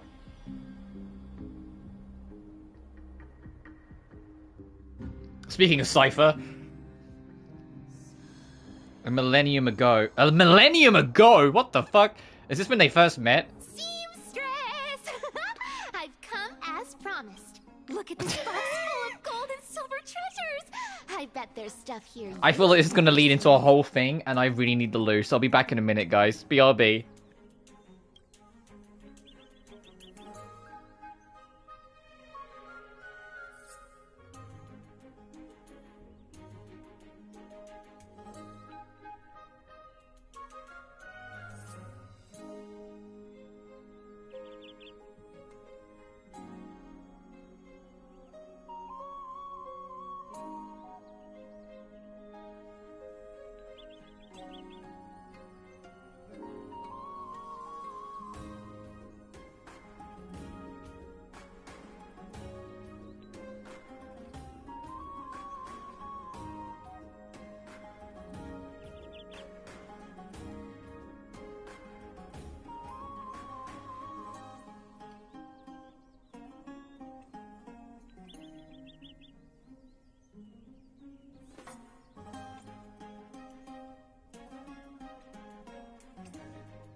Alright, I'm back. Let's see how Cypher and Aglaya probably first met. Come on! As we agreed, I want to buy the most valuable clothes you have. Little thief! You've got some nerve, barging into my shop dressed in those tattered rags. Oh, this is back before Aglaya was like super posh. What have you brought? Let me see. Here, take a look. Only the finest goods. See the sapphire? It's even more blue than Fagusa's eyes. Such exquisite luster. I've only seen an ocean's tier of this quality in my mother's treasury. Wait. You've seen one before. And here I thought I'd leave you speechless. What a letdown. It's just an old memory. My family estate all burned to ashes long ago. This workshop is what I built from scratch. Wow. A A daughter rebuilding her family business. How admirable. Enough with the jokes. At least you did get to enjoy those luxuries. Mind your manners, Kitty. Tell me, Cyphra, where did you come from? And how did you acquire these treasures? I won them fair and square in a bet. What? Do you doubt me? Speak up, seamstress. Give me a straight answer. Do you want these or not? Strange. You're clearly lying to my face, but my golden thread doesn't tremble at all. That's because I'm not lying. I've been telling the truth from the start. Is that so? The scars and the mud stains on your face tell another story. Oh, come on. Can't we just do business without all this chatter? Don't worry. I didn't leave any evidence, so no one will bother you. Oh, a kid Cypher, or younger Cypher. How can I trust a word you say when you're so skilled at lying? Dealing with you rich people is such a pain. Always wasting my time. Fine, if you don't want it. There are plenty of others who do. Hold on. Your treasure? I'll accept it. But these alone aren't enough to purchase the Gold Weaver's finest clothes. That said, I do have something that would suit you perfectly. Oh. What do you have in mind? Look. Come a bit closer. New shoes? Oh, it's shimmering gold. Absolutely stunning. These golden boots are the Gold Weaver's greatest treasures. Though not as valuable as the most precious gowns, they hold a magical power. Legend has it that Zagreus blessed these boots, allowing anyone who wears them to move swiftly. Oh, and Cypher's kept these shoes all along. Oh, she does care about Aglaya. Put them on, Cyphra. And don't get caught again. A face as lovely as yours deserves better protection. Man, yeah, the doomed jury is strong between these two, huh? You rich folks just love sticking your noses in everything, don't you? Well, I'm taking these now, so don't get any second thoughts. What's wrong? Do you have a smaller size? These are way too big for me. Well, I suppose you'll have to grow into them. Fake! Fake! Do you have to interrupt me in the middle of my story? Fake? What's fake? Those boots definitely don't hold Zagreus' divine power! Yeah, and like, even after all this time, Cypher still has them. Yeah, she does care. Aww. You're Amphoreus' most cunning liar, and even you were fooled by Aglaya. Watch your mouth, or I'll feed you to the fish in the River of Souls. Weren't you curious how I got tangled up with that seamstress? Well, now you know. Satisfied? I didn't expect such a simple story. How disappointing. But, boss lady, there's a chance Aglaya wasn't trying to trick you? You're defending her. No. I just think the story's so moving, it'd be a shame to ruin it with a lie. If I could cry, I'd be in tears right now. Good thing you've still got a sharp tongue, or you'd have been stuck guarding someone's front door ages ago. Enough chit-chat. Let's take a look at this place. The city of Styxia. Look how beautiful she is. Let me take a good sniff of this air.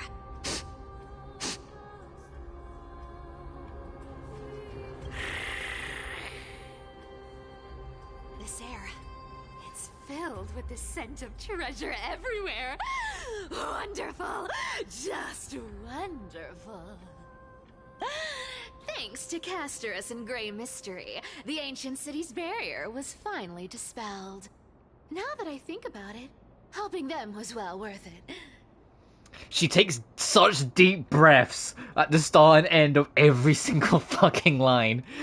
She's thanks to Cast. It's like, Jesus Christ, Cypher. This is what I mean. Like, there's always like a hint of nervousness in her voice about everything. Time for treasure hunting, Barto. Lead the way, and whatever we find, we'll split 80-20. Well, I have a suggestion. How about 70-30 instead? Listen closely. Do you hear that? The gnawfish in the River of Souls are growling with hunger. 80-20 it is. How generous you are, Boss Lady Cypher. Anyway, what's with all this water? It's damp, cold, and miserable here. I hate it. Oh, the cat hates water. Ooh, the mighty demigod of trickery. Uneasy around water. You wouldn't understand. The people of Dolos are talented in many ways. Just, not in swimming. Why don't we have a race? Long distance, sprint, or laps? Take your pick. What's got you so worked up? Relax, relax. Who would have thought the fearless Lady Cypher was afraid of water? Cats hate getting wet. What's so hard to understand about that? Now, hurry up and figure out a way across. Or I might have to reconsider our split. Don't rush me. Let me take a look around. Got it. Let's use that thing. Come on, follow me, boss lady. Not a good imitation. I'll play along. Let's see where this goes, Bartolos. Tell me, how did you hunt for treasure when I wasn't around, boss lady? Trying to... Nihility, huh? Okay. So, Princess Homebody, can I have a look at your big scythe? Cypher? Cypher? Into saying something. Not a chance. You're as sharp as ever. Wait, what's that? Oh, she stretches out of it.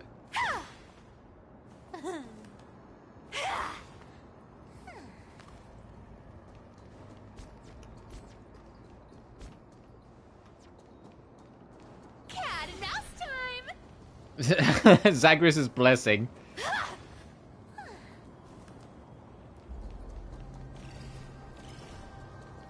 So she's another speed boost S character. I mean, it makes sense. She's like super fast. Ooh, interesting. Very interesting. Was this device designed by priests of Ornyx? Do you think you can handle it? Don't underestimate me, boss. Just find a cozy dry corner and wait for me. Mission accomplished. Now you don't have to worry about your tail getting wet. Not bad, but just a warning. If this thing fails while we're halfway through the water... Don't worry, trust me. For that sweet 20% cut of the loot, I'll make sure you're taken care of. Huh. This feels truly magical.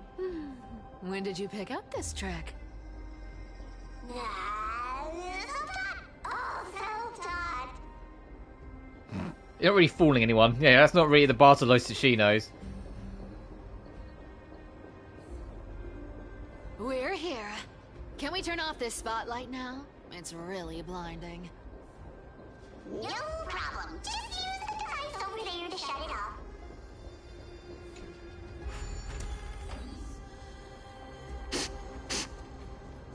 The scent of The aggressive sniffing. gold coins, gems, and fine leather. It's so refreshing. The treasures in this ancient city are all floating back up thanks to Grey Mystery and that pink squirrel. Yes, right here. What are you waiting for? Start digging. Roger that. Watch me. Bartalos activates excavation mode, unearthing the treasures buried deep underground. That's a huge chest. Move over. I want to open it myself.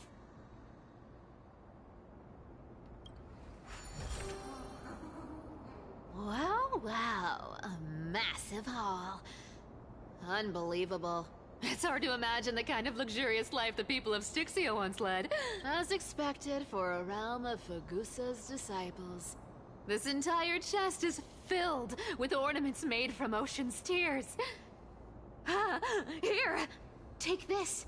See if it suits you. Ooh, thanks for the gift, boss. Much appreciated. Look at the clarity of this purple crystal. It matches my skin tone perfectly. Oh, safer. You truly have the most refined taste of all thieves in Amphoreus. Let me try this on. Where is my treasure? How long have we known each other? I can't believe you still fall for this. This is... How could I have forgotten about this? I'll believe it as true, and a lie becomes reality. What a convenient ability. The demigod of trickery's divine gift. Far more practical than any golden thread or teleporter. All right, enough fooling around. Here's the real thing. Lead the way. Cypher rules! I've already pinpointed the next trove of treasure! Starting navigation. Boss lady, we're set to make a fortune this time! Got any plans on how to spend it? Of course. Spend nothing. Have you forgotten my silly prophecy? I remember. Yeah, the prophecy of her death that she's trying to avoid. That in her greed she'll die of a petty change is why she doesn't sell anything, she hoards everything. Because she's worried that selling in the petty change will lead to that prophecy. Whilst I think it's going to be the lengths of how far she goes to steal treasures is the petty change in question. Uh-huh. Isn't that the controller for the head? Once activated, this thing makes a racket that can be heard for miles. It's just too stupid. Seriously, what was the Titan thinking when they came up with this thing? Hey! If you don't want the trickery to be exposed, you'd better start by keeping your mouth shut. What do you say? Boss lady, you're absolutely right. I'll be careful with my words. Who is the actress for Cypher? I need to know, because they do a phenomenal job. Oh, I'm not going to be able to check the information page, am I?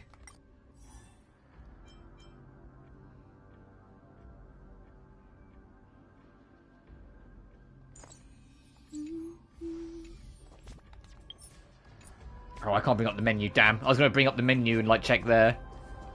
See if it said in the character archive. Here we go round the river of souls. Spirit thief goes, spirit thief goes. Ah, what are you even singing? You're totally out of tune. Hello? What was I... There's a big guy guarding this place. Yeah, big and dumb. Just a pure lump of stupid. Look at its face. Oh my, how could something be so ugly? Yeah, so ugly. Ugly enough to make even me, a little imp without a digestive system, feel nauseous. If that ugly brute messes up my face, even the stoic Talantin might end up shedding a tear. Indeed, that would be heartbreaking. Clearly running away is the sensible choice.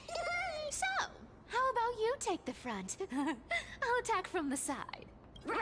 Fleeing fits a rogue nature. Huh? Ah? It smells of money. God, fucking...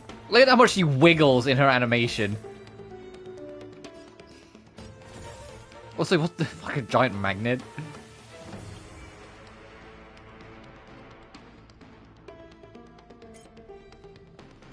Has a high chance to decrease one enemy and adjacent target's damage dealt and increases Cypher's attack. Deals quantum damage to one designated target and minor quantum. Oh, she's another quantum unit, of course she is. Deals quantum and true damage equal to the percentage of the current tally kept by talent to one enemy. Moreover, deals minor quantum and true damage equal to the percentage of the current tally kept, and this true damage distributed among all targets. Cypher causes one target to enter the patron state. After the target in the state gets attacked by teammates, Cypher launches a follow-up. Oh, so every time she hits a follow-up, she gets more points. Treasure! Come to me. The harmony will soon play in unison.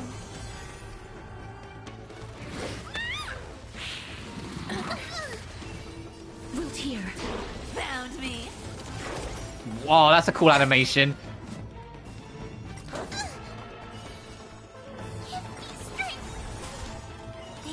I'm trying to catch it because I want to see it in like full time.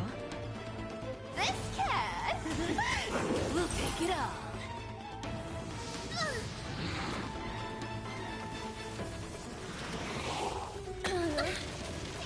I hope for an end.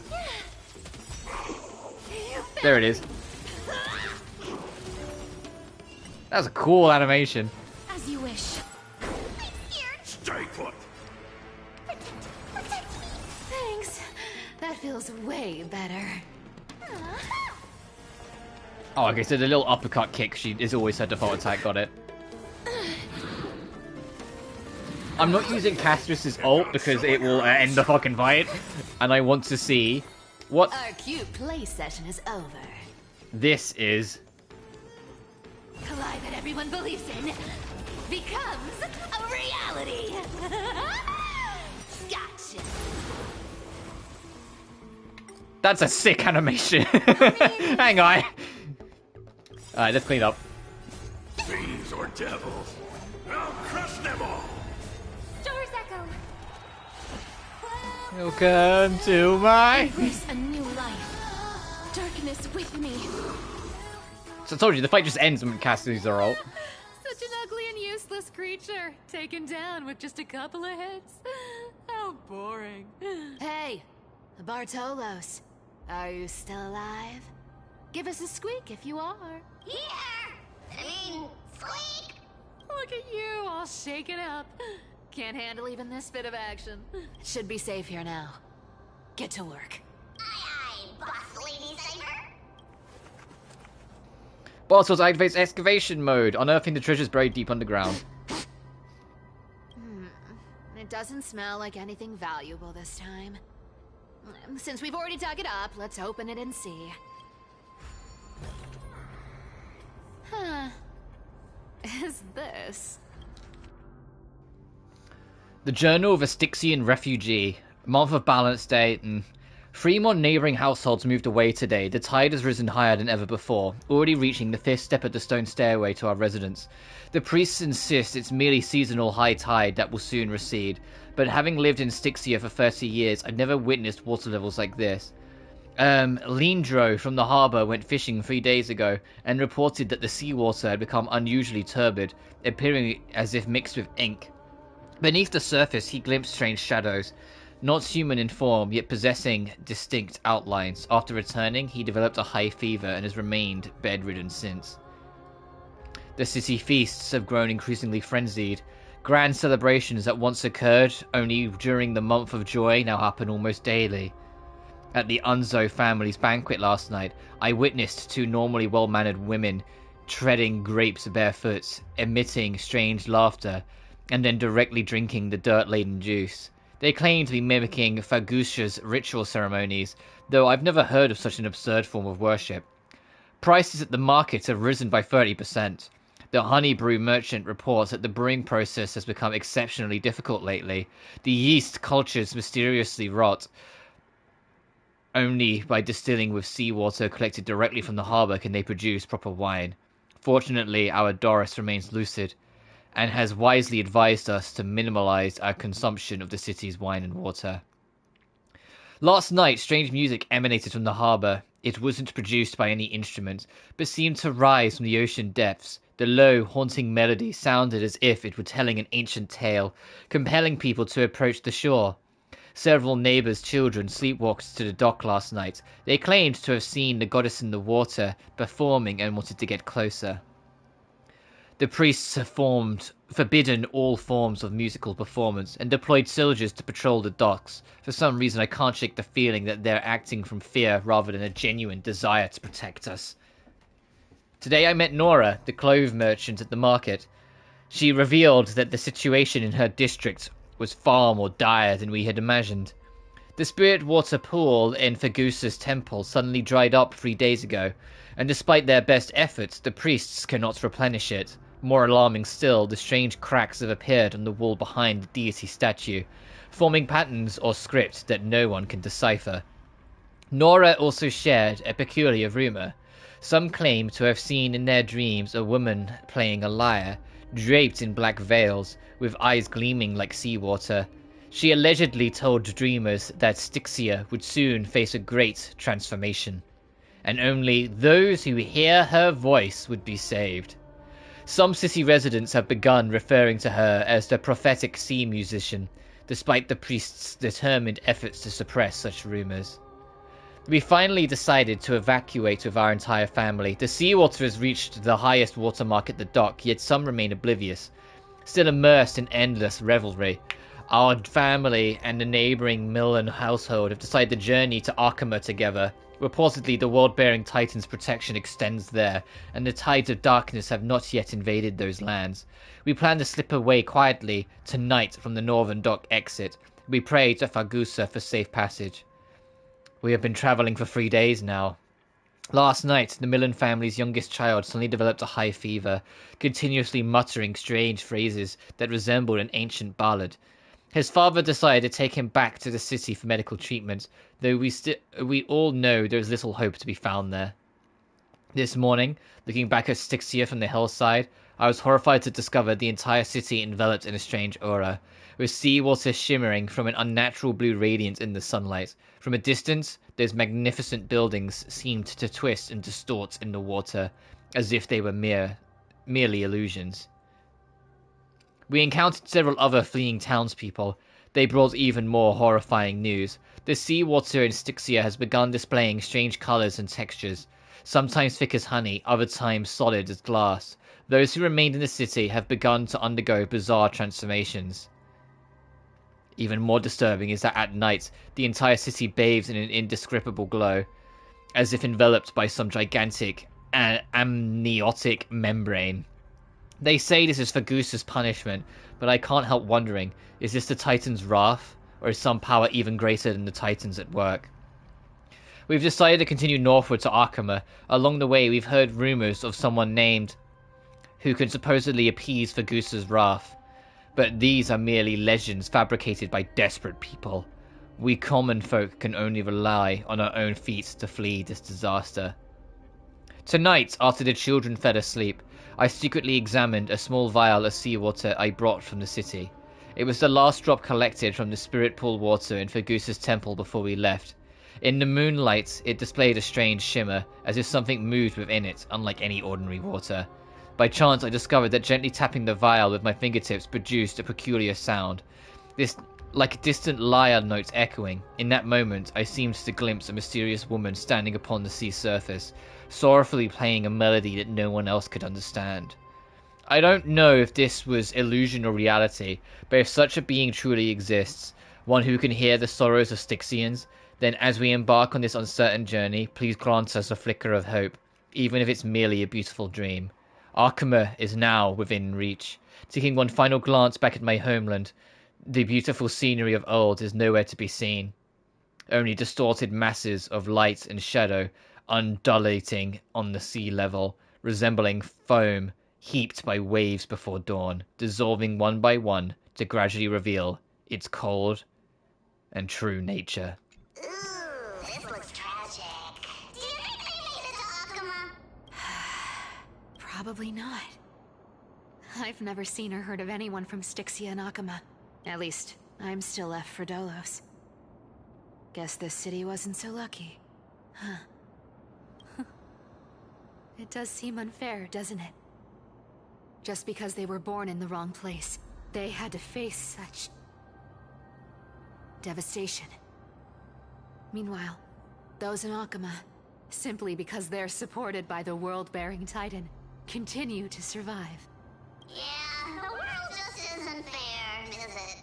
Speaking of the world-bearing Titan, Cypher, didn't you tell me once you used to be an apprentice at Kephal's priestly court?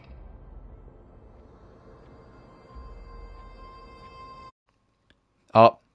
So I guess they got staticky. Huh. Did I? Yeah, you definitely told me, and I remember it clearly.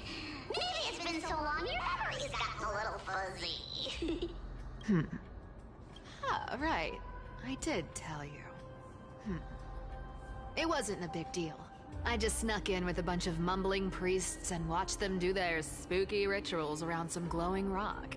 Honestly, I was only interested in the wallets of the old grandpas on the council back then. Don't remember much else. It's been what, nearly 1,000 years? Oh, I see. But you in a priest's robe? Now that's hard to picture. Who asked you to picture that? Besides, priest robes from 1,000 years ago were nothing like the ones today. Right. I didn't think about that. I was just curious if you ever overheard anything interesting from those priests. How ridiculous. Come on, let's head to the next spot.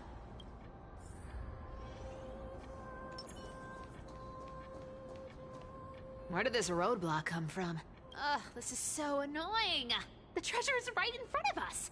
Oh dear, we're stuck here. But I have a plan. Should we call on that big, noisy, cumbersome hand of Xandrias? Never thought that thing would actually come in handy. All right. Do you want to handle it? Leave it to me, boss. I don't need a controller. After all, you know.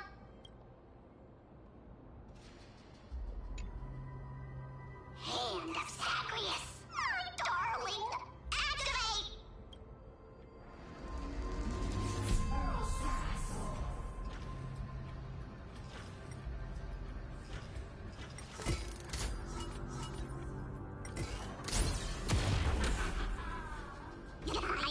Looks like a charm.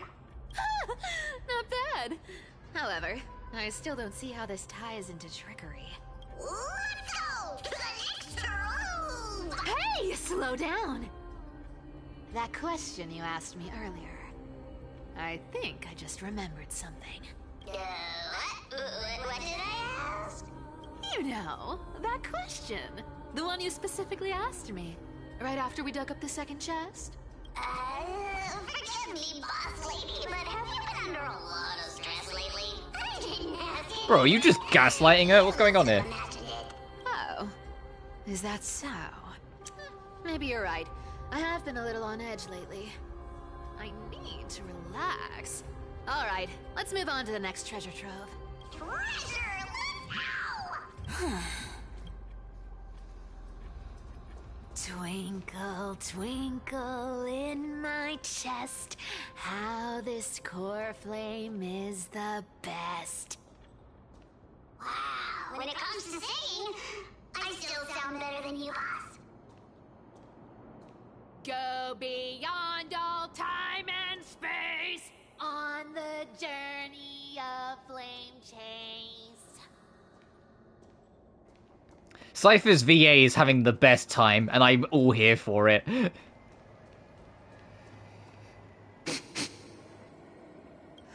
This scent feels like something incredible is buried here. Incredible indeed! If even boss lady says so, how could I not be excited? Do I need to give instructions here? Get digging. Boswell's activates excavation mode, uncovering something hidden beneath the earth. Oh, isn't this a golden scapegoat? Interesting. Looks like whoever buried this treasure wanted to play a little game with us. Oh, isn't there a myth about this thing? Those who feared fire became sheep. Those who did not became human. Sheep, humans, whatever. All I know is unlocking this gets us treasure. Here, This honor's all yours. Puzzles and tricks are right up my alley. Just leave it to little old me. Little old me, what are you, Piper?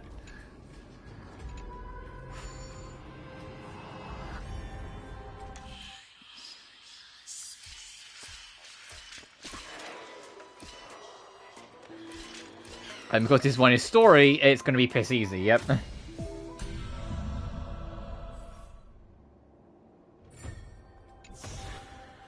Told you, nothing can stump me. Cyber, it's your turn now. Stop! Stay there, and don't turn around. Huh? What do you mean? I told you. Don't move.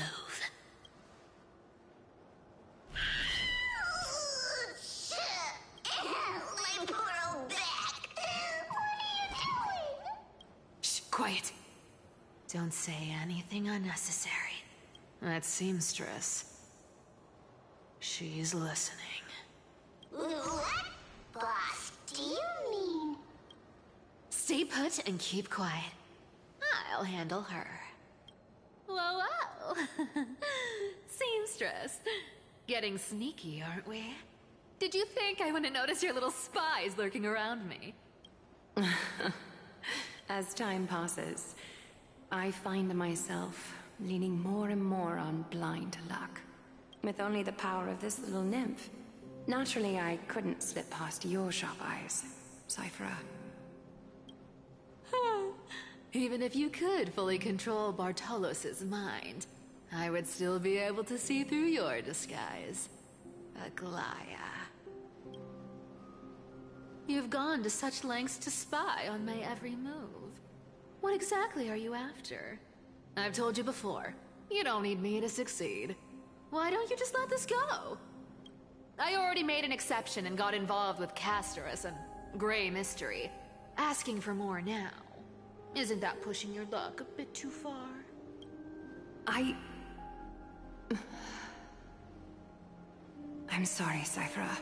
I've plotted and schemed my whole life. But I never could have predicted our relationship would end up like this. I've spent centuries trying to figure out where I went wrong, replaying every moment over and over. But you've never given me a chance to explain myself, face to face.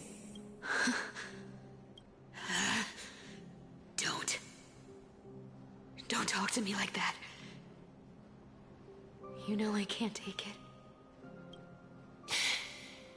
1,000 years ago, out of foolishness, I let my silence steal away the most beautiful sound I'd ever known.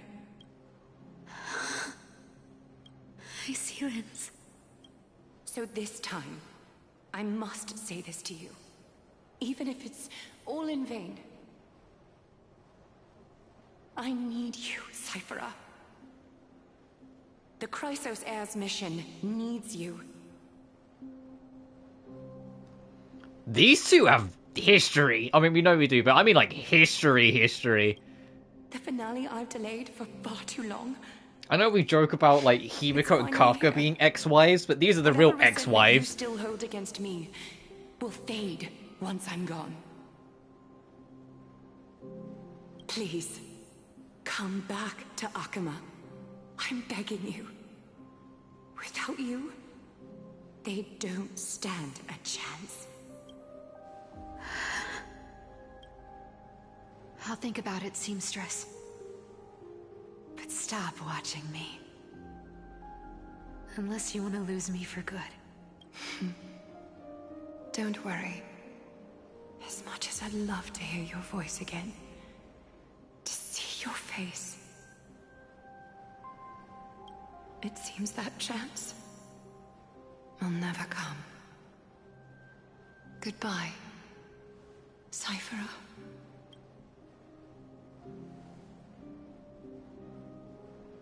Goodbye, Aglaya.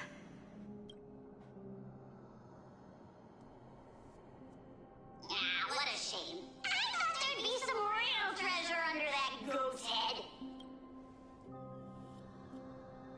Turns out, everything in that chest was soaked in water from the River of Souls. Nothing valuable left. Those relics were once priceless. But time has eroded away all that they once were. Aww, hearing that from you makes it sound so sad. Wait, why am I getting all sentimental? I haven't even processed what just happened. That horrible woman. Where did she... Oh! If you see her, let her know this. As demigods, we can't avoid our duties forever. Could it have been back then when... Do you remember now? Looks like you don't need me to jog your memory. She must have slipped that nymph into your pocket while you were distracted. Don't underestimate that bug. It's every bit as dangerous as the seamstress's golden thread. Let your guard down for even a second, and it might take over. Make you spill secrets you'd never share otherwise. Whoa, that's like some brainwashing monster straight out of the Black Tide! Creepy. Boss, how did you realize something was wrong?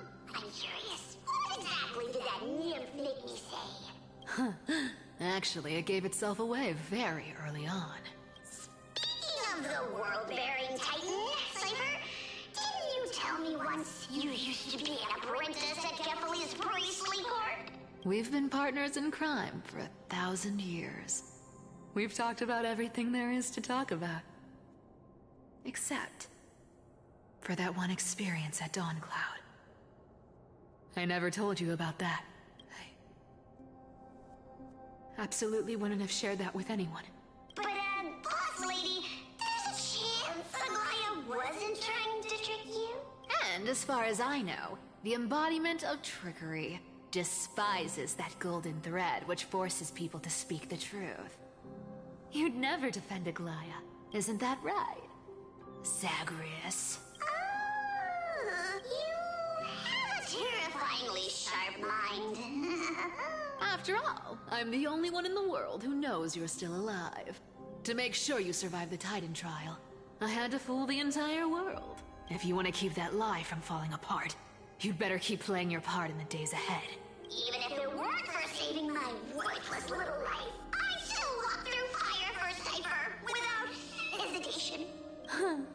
You may have been reduced to this form, but you still haven't lost your way with words. Oh, so Bottles is Zagreus, huh? Interesting. Speaking of which, Cypher, you're not taking that wicked woman's words to heart, are you? Life's been pretty great lately. Why get into trouble now? Don't you think?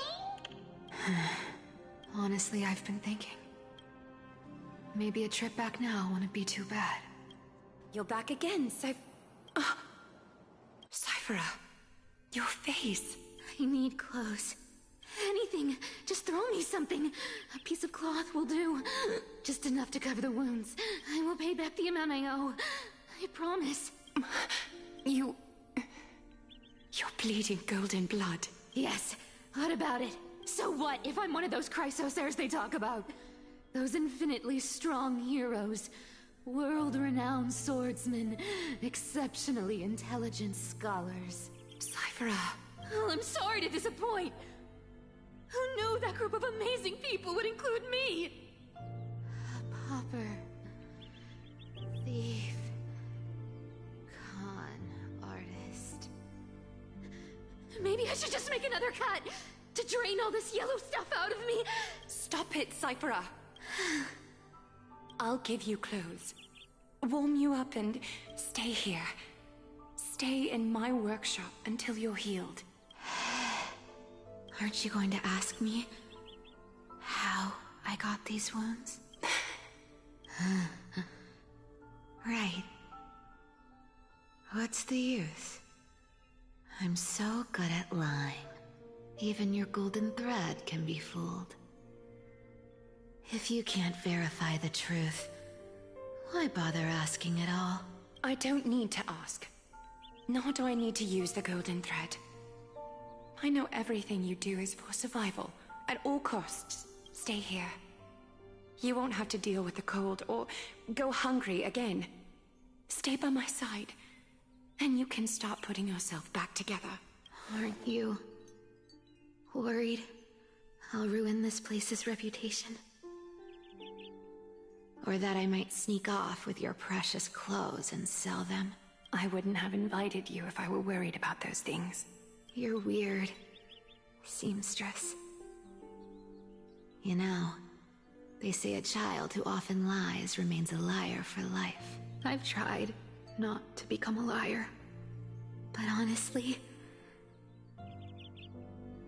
it's just too hard. I'm close to giving up.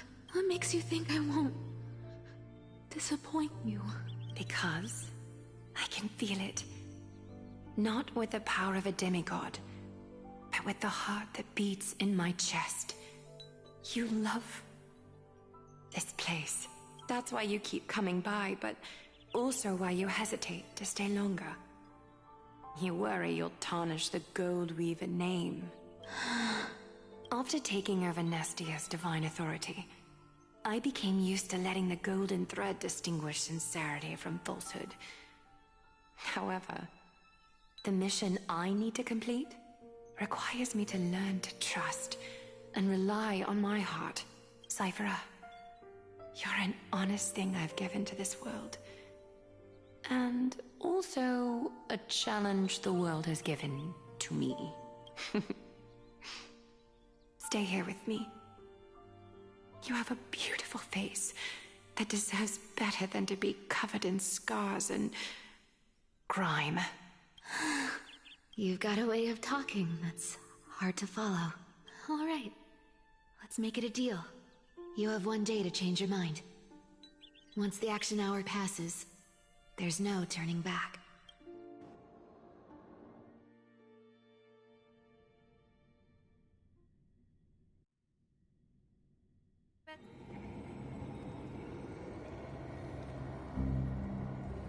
These folks in black are not responding to provocations, nor do they seem intent on fighting.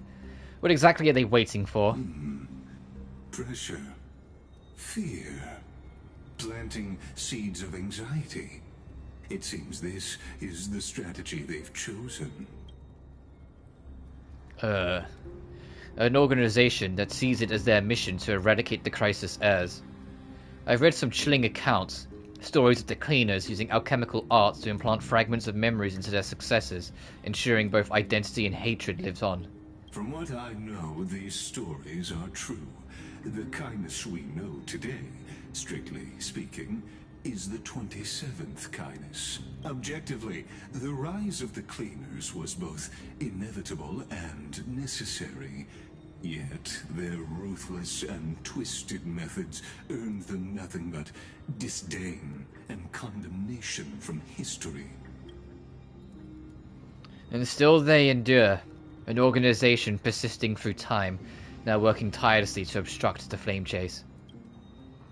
Are they truly so terrified of the heir of Nova, the Chrysos heirs strive for? Even in these crumbling end times, there are always those who find ways to profit from the chaos, to ask the vested interests to abandon their status, wealth, and ambitions in this world for a distant ideal, maybe no easier than creating a miracle.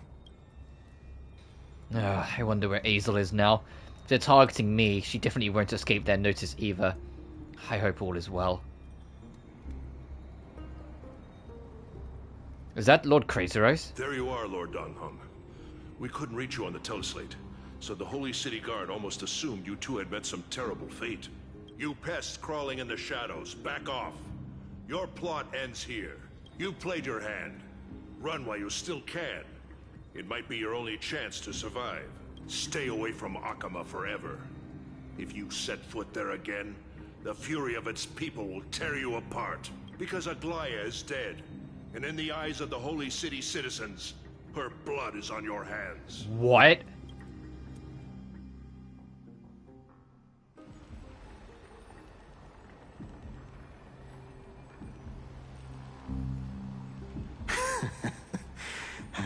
Looks like she was wrong about you. She? Are you talking about the mastermind behind all of this? Well, she thought you were weak.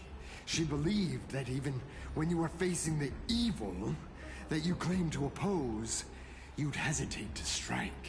Misinterpreting mercy for weakness shows how arrogant and foolish your master is. They're still alive. With proper care, they'll pull through in a few days. But I must warn you, I haven't fought a human in ages. I can't guarantee I'll always be able to hold back. They're lucky they're still alive. If you feel as lucky as they are, try me. Bro, you sound so cool. Finon is seriously upset. Get out of here. Don't show your face around us again. If your master wants to stop the flame chase journey, she'd better bring an army that makes Kremnos at its peak look like child's play. I've said it more than once, Lord Finon. We're not here to start a fight. We came only to ensure you weren't anywhere else. While you were unaware, we already accomplished our mission. To buy time. So, Lord Finon, until next time. Are you okay? I'm fine. Anyone who uses innocent lives as bargaining chips has gone too far. But they were after the Chrysos Heirs.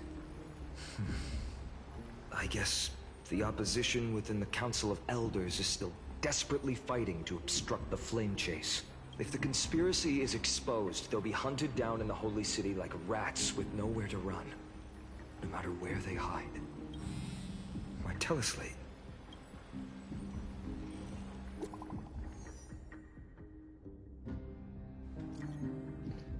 Global announcement. Due to force majeure, the world-round web's operations will be temporarily suspended. Please stay calm and remain in your homes. What's going on? Local golden thread enabled for emergency internal communication only. Lady Goldweaver deceased. Please return to the Holy City at once. I know it's hard to believe, but please come back soon. On my way. Aglaya, is this blasted? Those guys. What are those guys doing? But how could they possibly? Stay calm. This could just be one of her schemes. I won't believe it until I see it for myself. Finon, what should we do now? Stay on course. I'll contact Treeby and ask her to keep the citizens calm.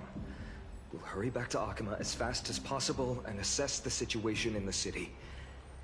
If we run into any enemies along the way, I won't be merciful this time. There's the Kevin I know. Now people he loves are dying. He's always driven by the thought of keeping his loved ones alive. The Kevin I know. Cartonis? Oh, you're forging a sword for Finon, aren't you? I haven't seen you wield the hammer in so long.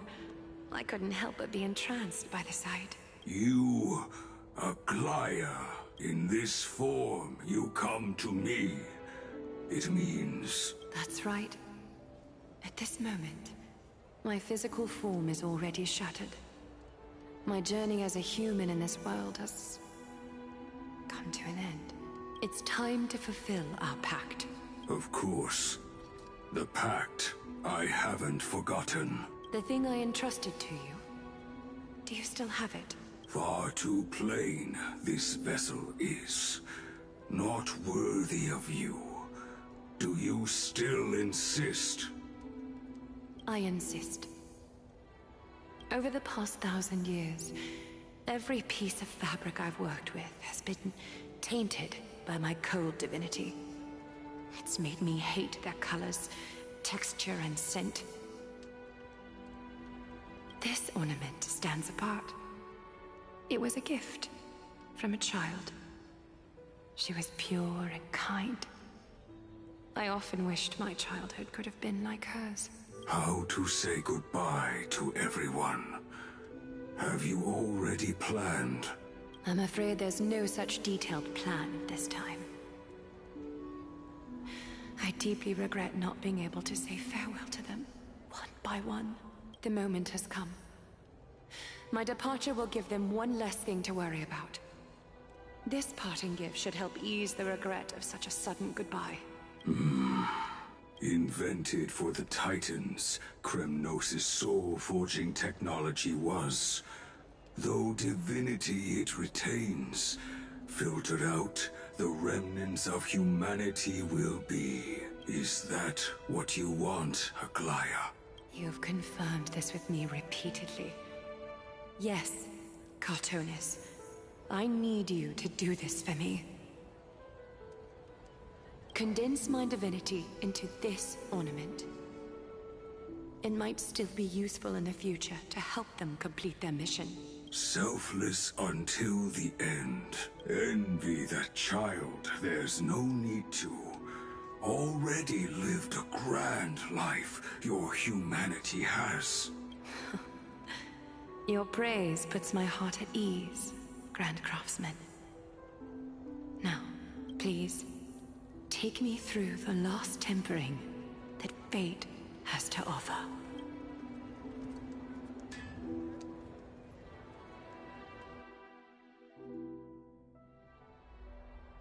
The city is silent, and tension is building with every passing second.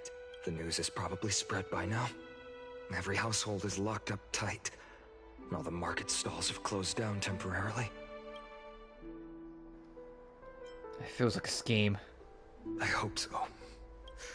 I just can't believe she'd be taken down by a handful of assassins. If this is all part of a larger plan, Treby must know something. She just couldn't say it in the message. Let's go find her.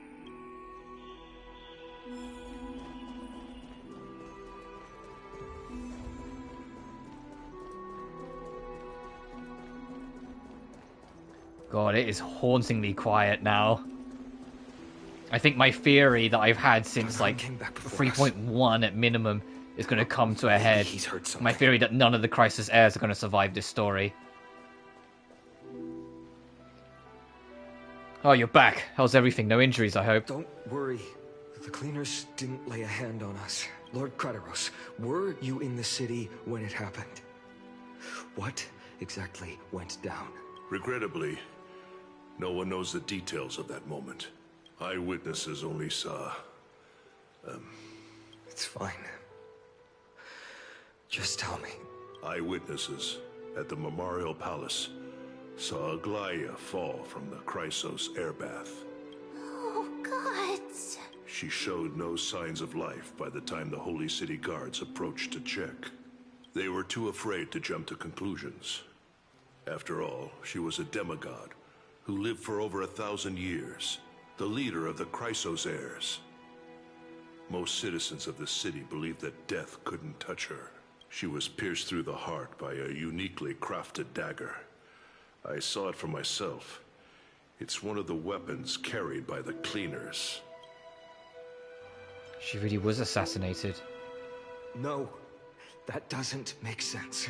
The ones who appeared in the grove and those who confronted Don Hung in the Abyss didn't immediately resort to violence. They were just watching and trying to intimidate. They didn't have any reason nor the courage to attack Aglaya. Perhaps... Speculating blindly won't help. Let's go find Lady Treby, as she understands Aglaya's mind best. I'll stay here to lead the guards and maintain order. Find out what happened, but don't take too long. With Aglaya gone, someone has to take her place and lead Akama. Also, Miss Hyacinth was the one who declared Aglaya dead. You might want to speak with her. Thank you, Lord Chrysos.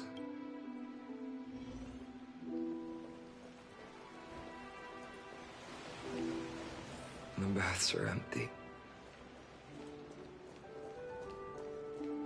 No citizen, one feels like bathing after hearing the news.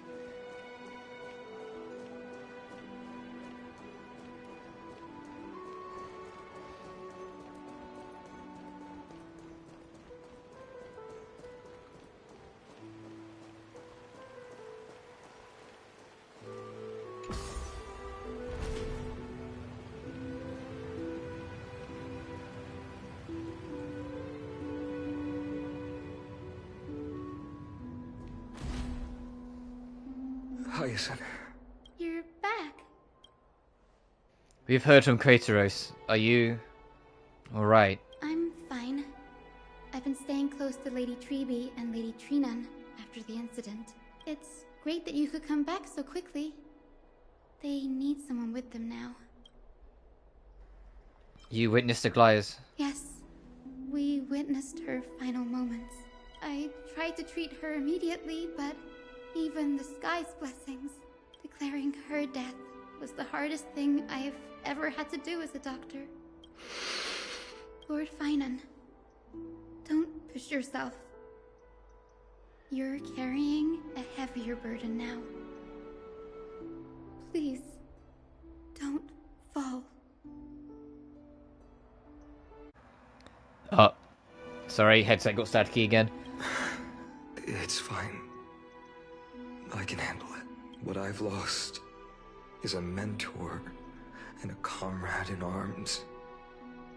But for Treby and Trinan, they've lost a 1,000-year-old bond. Like they're losing a part of their lives. You should rest, Hyacinth. You've been awake for a long time, haven't you? We'll handle things from here. Okay. See you later, everyone. Next, we should visit Lady Treby.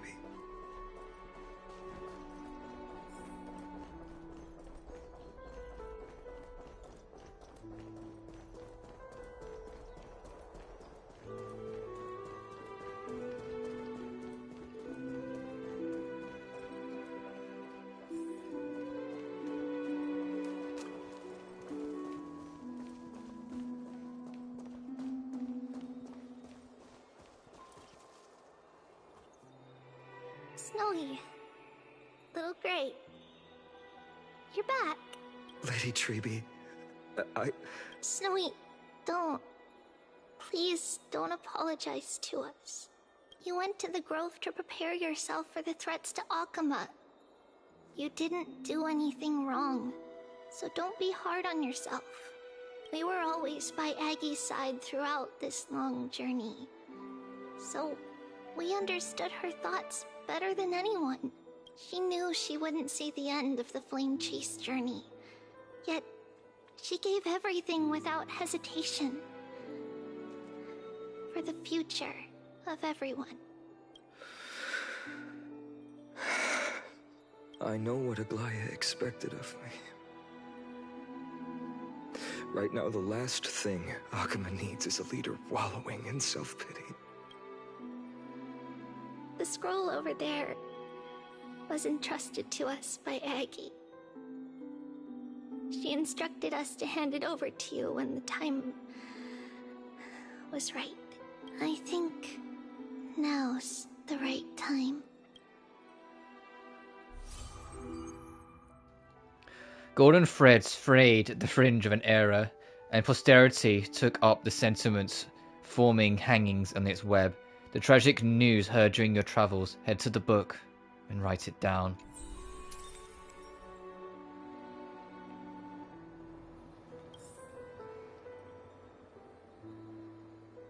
We'll do that in a second. I'm going to... Oh, come on. We'll do this in a second. I need to go use the loo again. Sorry.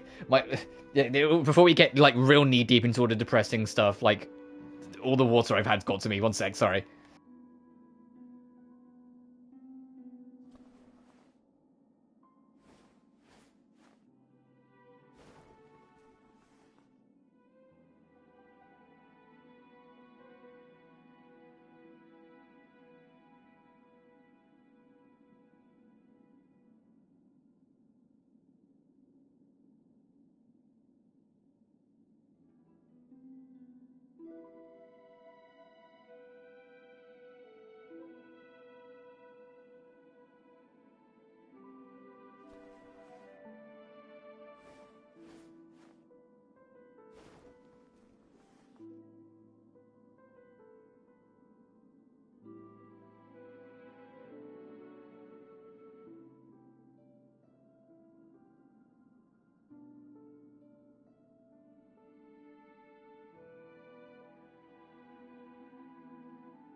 Alright, I'm back. Let's do this. Aggie, so you really don't have to take the medicine anymore? No need, teacher. Medicine can only steady my flesh, but not stop the decay of my soul. I've already borrowed too much time from this world, and now the time is up. Now is the best time for my exit. Please don't cry on my account, teacher. I have a final selfish request. Could you lend me an ear? Aggie, go ahead. We will definitely fulfill it for you. I wish for my death to be quiet and gentle. I hope that my lifeless body will not be exposed to the eyes of the public. Teacher, I have faced too many changes in my lifetime, but in the pursuit of one thing alone, I have remained unchanged for 1,000 years. It's beauty, isn't it? That's right, teacher. Beauty. Aggie, do you think Snowy is ready?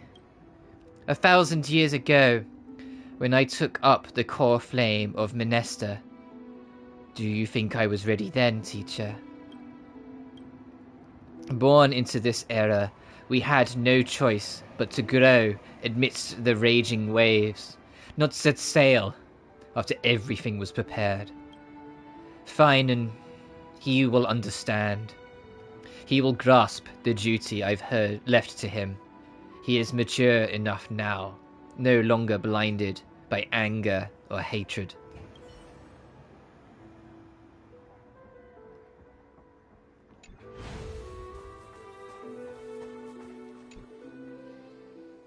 Finan, my humble student, my trusted colleague. As I write this, you are locked in a battle of words with the Council of Elders, fighting for the survival of the flame-chased journey on a battlefield where the smoke of war is invisible. I deeply regret and feel guilty for hastily pushing you and the Trailblazer into the debate. But please forgive me. At that moment, I could not afford to show any sign of weakness before you, as it would have crushed your morale. I considered the debate a routine affair, assuming I could win merely with the support and experience we'd accumulated over centuries. But I underestimated Kindness and her party's cunning, and also the deterioration of my own senses. The trap was likely set by the debater Calictus. He had prepared a severed golden thread in advance, revealing it to the public when Kindness was faltering in the debate.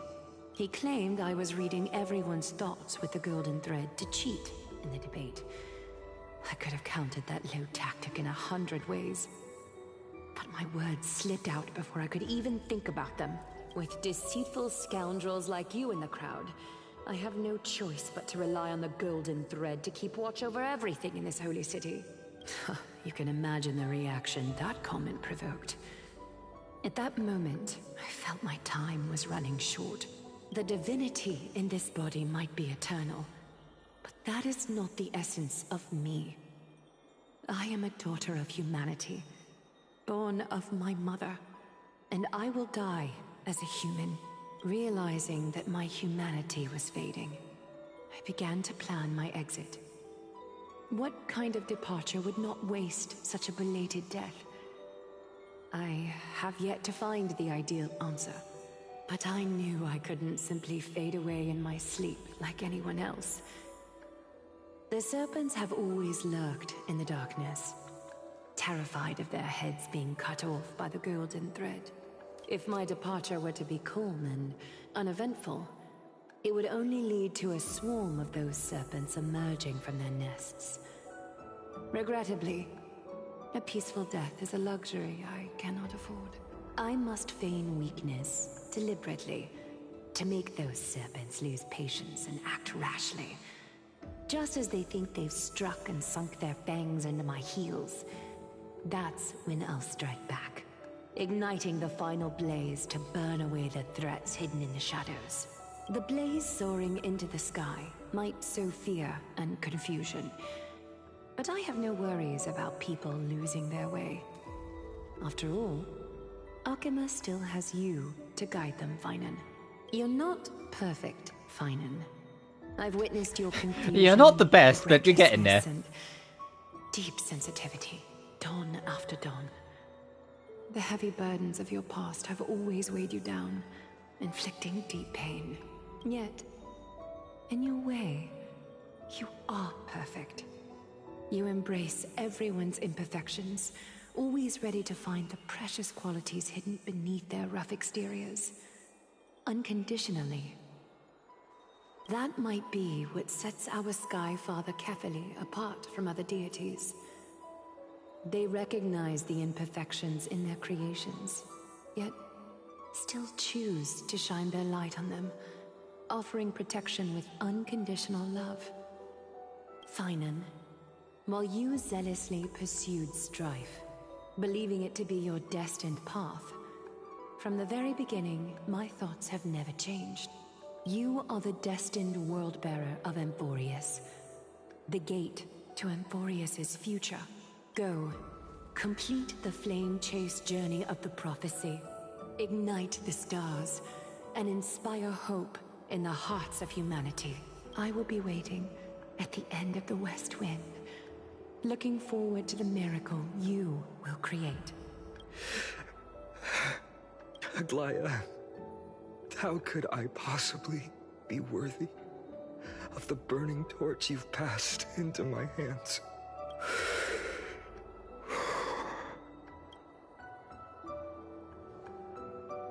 Dalang, can you do me a favor? Whatever I can help with, just say the word. Please deliver a message to Lord Crateros. Have him gather the Holy City guards and the Kremnoans to spread the word from door to door. At the lucid hour tomorrow, Finan will speak at the Marmorial Palace. Urge everyone who has concerns about the Holy City's future and the Flame Chase journey to attend this gathering. Tell them Aglaya has left Amphoreus the seeds of hope. Understood. Thank you. It's been a harrowing day for everyone. Please make sure to rest well and collect your thoughts. I need to prepare.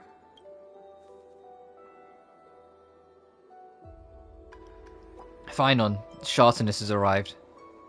Cartonus, sorry. What brings you to Marmorial Palace? I plan to get everything settled before coming to see you. Is there something urgent, Cartonus? How are you holding up, I wanted to see. Better than I expected, you seem. There's no room for doubt anymore. It's time to take action and show Yeah, he knows he has to step up no matter what. There is no time for dawdling or letting grief take over. He has to step up. Right, your assessment is... Now, here, take this. Is this it? Wow. You've completed it. That's his new sword, huh? That is strikingly similar to a sword Kevin had. There are differences, but it is familiar. Dawnmaker. Dawnmaker. The name I've chosen for it. Before dawn, prepare for battle. For tomorrow, wield your sword. Befits your stature, it does. Chrysos heir. Dawnmaker. Unbelievable. You've never seen that black-clad sword master. Yet you've recreated this so precisely, just from what I described. Precise, your description. Imbued it with the power of dawn I already have. Guided by your will, gleam with golden flames. Its blade will wield it. May triumph always be yours. Thank you, Cartonis. I will use this sword to protect the beings of Amphoreus. Another thing there is. What's this? Stored here, the remnants of Aglaya's divinity are. This was her commission. Her death she had long foreseen. Can she still hear us? It's difficult to confirm. About divinity, we know very little. In this way, she wanted to be with you. Always. I understand. Let me keep it. With this, I'll have another constant companion by my side. May this world never have need for a deliverer. Someone told me long ago, but when the world dashed her hopes and fell into disarray, if she could see me now, leading from the front, rallying people against their destiny, she would surely smile.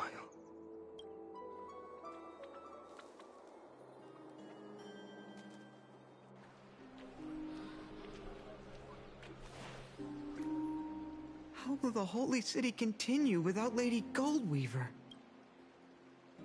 Look! Lord Finan is here. Will he step up to lead Akama?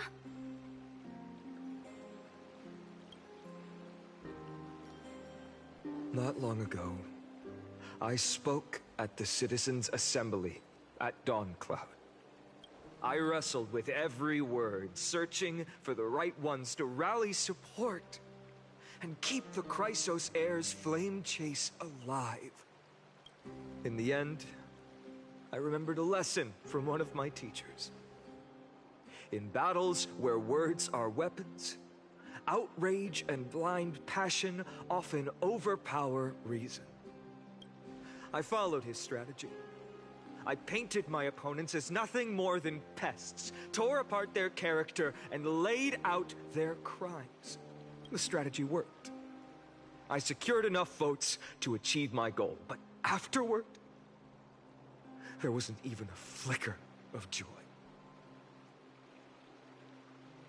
I realized that apparent victory masked a deeper failure. In my pursuit of success, I fueled division and strayed far from my very purpose that led me to the flame chase journey. This journey was supposed to unify, not divide, to strengthen us, not weaken us. It was the gold thread that mended our rifts in the past. Some saw it as a means of surveillance, a tool of control. But no one can deny that it was Aglaya who held this city and even this shattered world together. Now she is gone. Yes, as you have heard, the demigod Aglaya, who guarded the holy city for a millennium, has indeed fallen.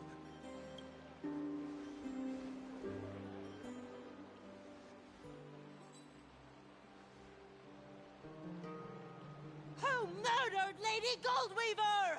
Find the murderer! Make them pay!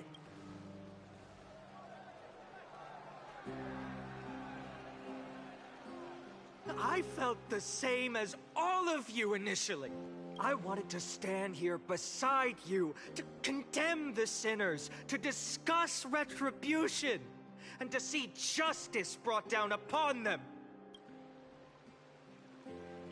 But my perspective has changed. The golden threads that once bound this city have unraveled. Yet no one is celebrating their freedom from control. In the empty markets and bath chambers, one feeling lingers.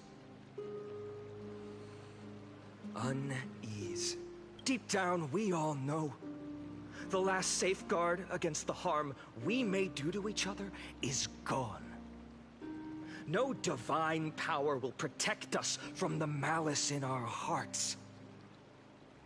From now on, only the moral code we choose to uphold for ourselves will stand between us and the abyss. Finon has a way with words.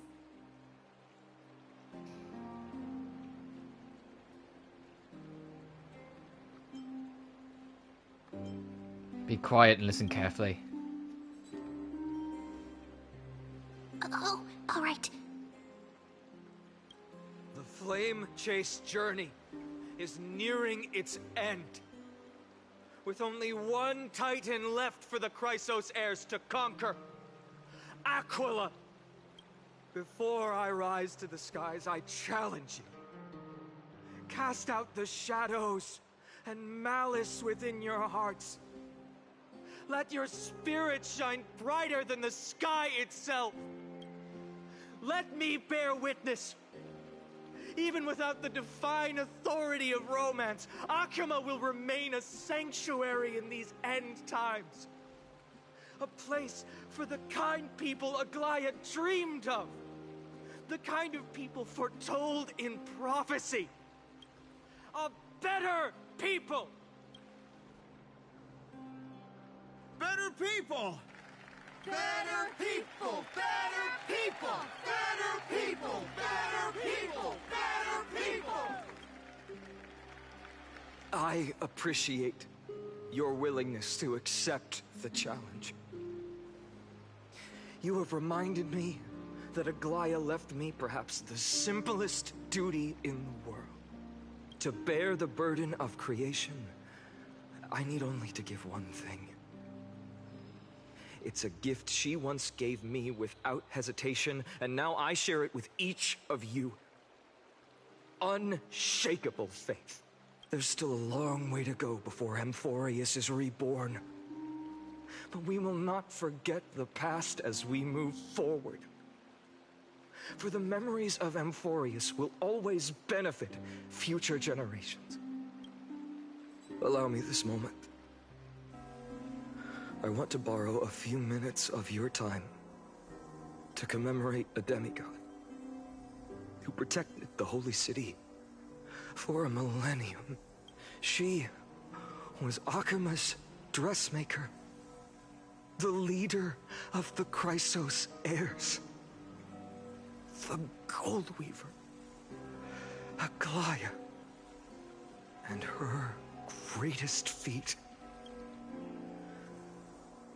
was being a selfless person.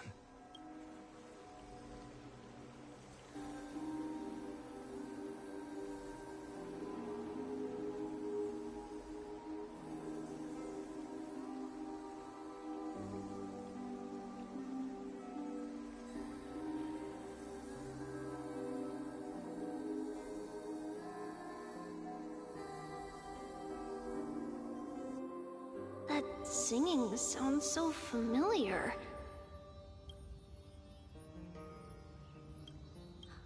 That's our song, and Snowy used to love it. Yes, Lady Trian. For that child filled with anxiety, your songs always dispelled the clouds in my heart. Even if for just a moment.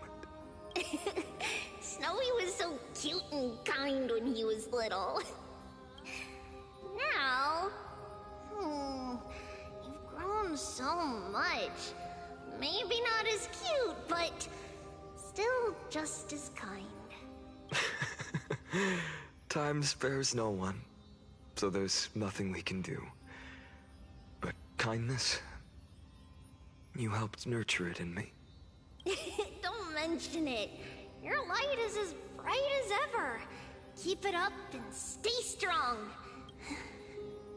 See you, Snowy. Goodbye, Lady Trian. I heard what you said.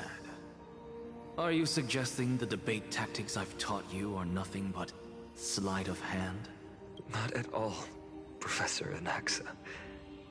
Honestly, Without those techniques you taught me, the flame chase journey might not have survived.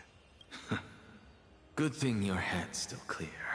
The Chrysos heir of Kefali.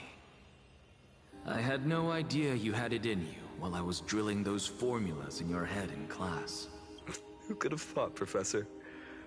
By the way, I've completely forgotten those formulas now. Some things never change. In our next lives, I'll teach you how to truly embrace your divine duties. I'll be waiting. Goodbye, Professor Anaxa. Miss Castros, aren't you going to say something? Lord Finan, you have always been so approachable. Ever since we first met, you've seen me as a friend. It was the first time I understood what everyday friendship was like, but that's dangerous. Dangerous? Laughing and chatting with you, I sometimes forget who I am. And for someone with my kind of power, that's a real hazard. I hadn't thought of it that way. Sorry, I forgot to consider your perspective. Please, no apologies. Despite everything, thinking back on the times we spent together makes me really happy. I feel the same. Goodbye, Finan. Goodbye, Gastras. Aglaya. Remember, Finan, after completing the flame chase, leave the decision to initiate the miracle of Genesis to the Amphoreans. The Chrysos heirs are the executors of the prophecy, yet they, the people, are the true masters of this world. Rest assured, I always keep your teachings in mind. The difference between a presumptuous hero and a tyrant is a fine line. Well said. You've got a good memory. It's late. Anything else you'd like to add? Anything else? Even in your imagination, I'm not one to show my vulnerable side. No worries. I've long understood how difficult it is for you to open up completely. Thank you for bringing me here, Aglaya. You saved me. Maybe what I wanted to save wasn't you, child, but this crumbling world. Goodbye, Finan. Goodbye, Aglaya. Did you forget me? Forget you? Like I'd ever. We aren't parting ways forever. You're just off to guard the gates at Castrum Kremnos. Let's not make this a tearful farewell. You know just how to make a person uncomfortable. I have a feeling we'll meet again in this lifetime. Let's have another showdown then. Deliver. That's very confident of you. I've changed since then. Have you seen this sword? It's a masterpiece freshly forged by Cartonis. A bold statement for a mere mortal who hasn't yet claimed the power of a titan. See you around. Finan of Ides Elysiae. It's a date, Mightimos. What a poignant, yet splendid journey. Oh, sorry, headset again. And it's still not over yet, is it? Yes, Cyrene. I was right. In the end, oh, fuck. You did become the deliverer in this story.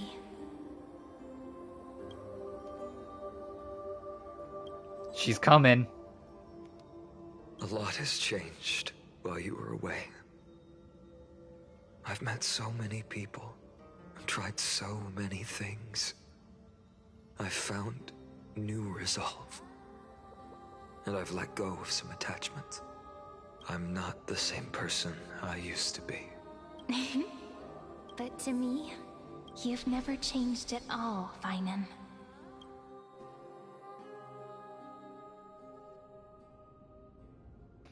Days later, at Dawn Cloud. Dawn Cloud. This place holds so many different kinds of memories. I remember you could see the Gold Weaver sign from here. All the way down the mountain. But my eyes aren't what they used to be 1,000 years ago. Cypher, you... Seamstress. Tell me, does Akuma have any treasure so rare that not even your... I mean, our shop has seen? Of course it has. I heard there's a gem of all worlds hidden somewhere in Dawn Cloud. Apparently, it's a piece that fell out of the Dawn device. It's truly a priceless treasure, being a part of Kefali's divine body. Even I, the Gold Weaver, cannot witness its glamour. Gem of all worlds. Nice! Got it! Well, please keep looking after the shop while I... Let me guess, Cypherer. You're probably already plotting to sneak into Dawn Cloud to steal that gem, aren't you? And your next move is probably trying to sell it to the highest bidder, then distribute that money to the poor and the refugees in the Holy City? Look, seamstress. Are you sure you aren't peeking into my head with your golden threads? You might be skilled at covering up lies, but your compassion is all over your face, plain as day. Don't lie to yourself. Do you honestly think this is the right thing to do, Cypher? What else am I supposed to do? That's the only thing I can do with my power. You keep talking about how I have the potential to become a good person. Or even what people call a hero. But I don't know what I need to do to get there! I can't weave golden dresses like you! I can't sing as well as Miss Hyceelins! And I definitely don't know as much as Big Sis Treby! The only things I'm good at are the underhanded street smarts that no one even respects. But I still want to be... worthy of you. I want to prove that you've made the right choice. Even thieves can dream. Right? I know, Cypher. I know. You are justified in your anger. Destiny is never fair. And your path is doomed to be even worse than everyone else's. You are fated to walk in the dark and bear the world's misunderstanding in this journey. But you have to believe that everyone in this world is unique in their own way.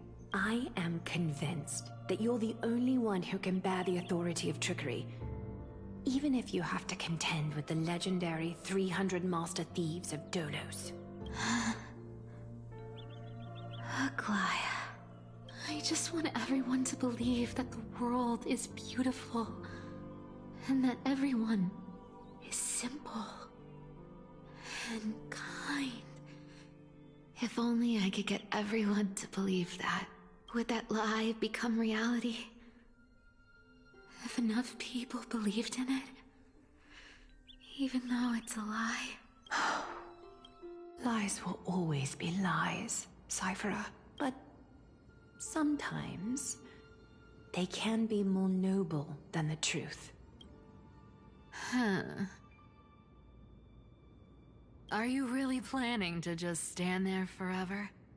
Honestly, sneaking around doesn't suit you, Deliverer. I never thought I could slip past your sharp ears, Miss Cypher. I just didn't think it'd be right to interrupt when you're obviously lost in thoughts. Still as charming with your words as ever, boy. Your speech at the public baths wasn't half bad, I'll admit.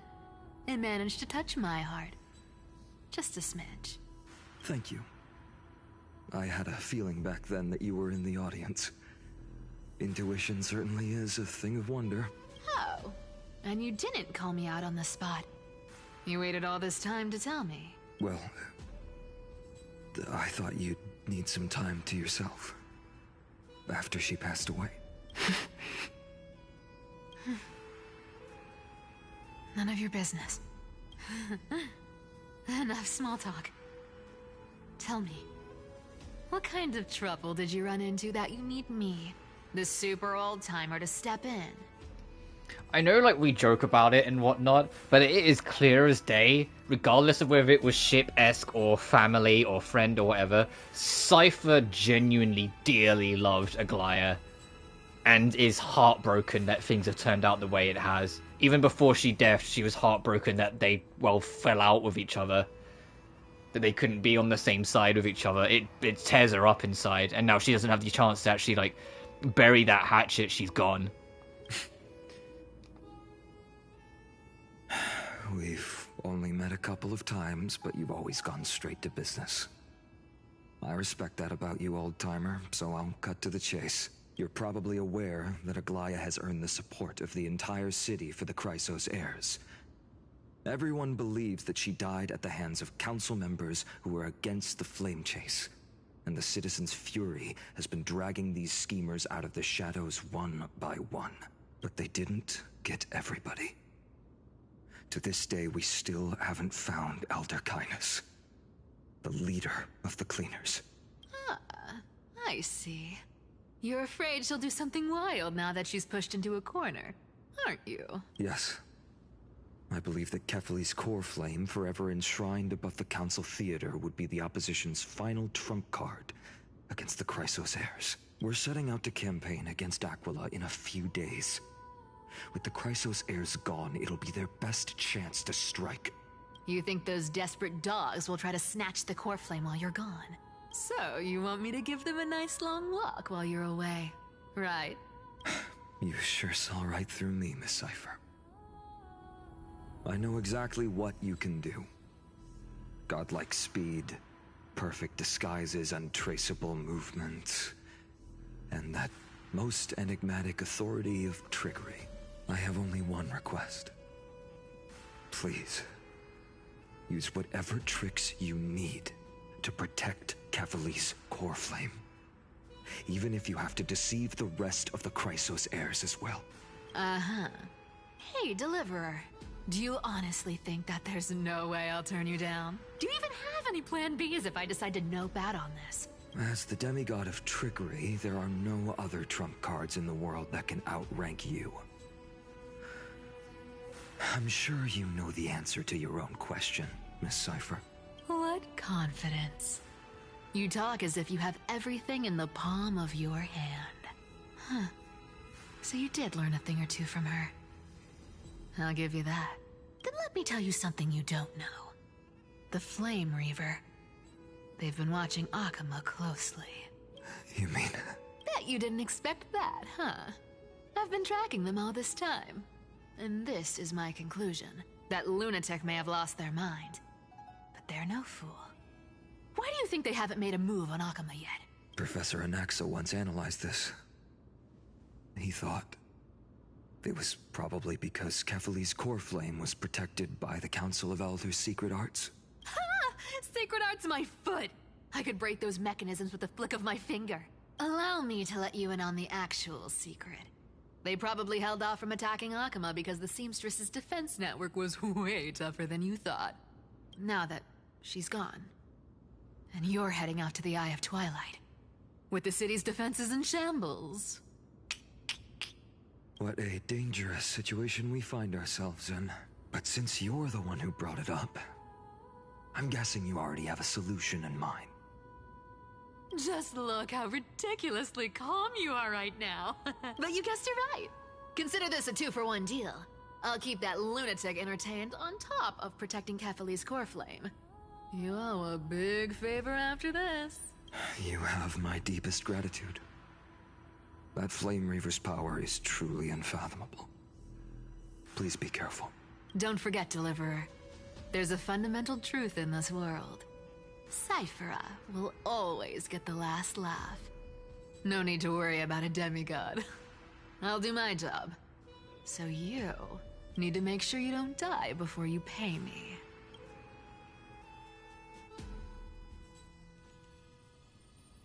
Meanwhile, in the Grove of Epiphany.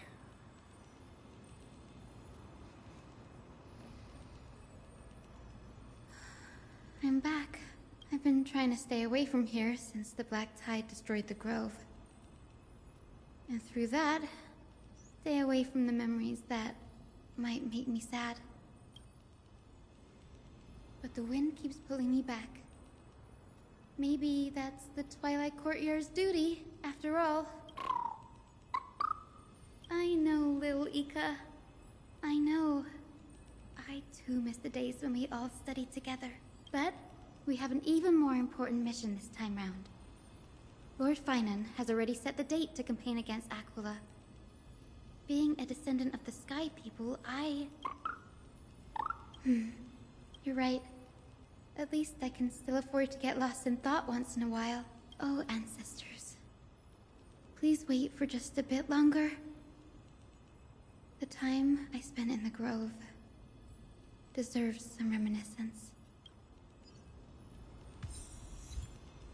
The silence at dawn. Mourn the perishing of a great mortal.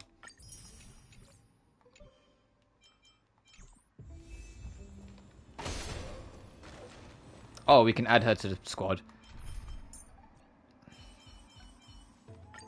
Thank goodness! It's Cassie! We're saved! Little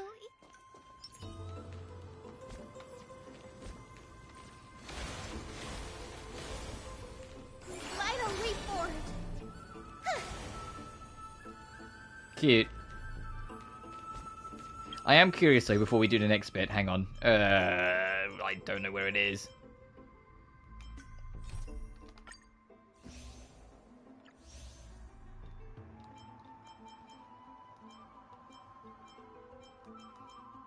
Oh, okay, I kind of appreciate that it doesn't tell you how much is left. I was kind of curious, like, how much have we actually covered? Because it feels like we got a lot of story in not that long.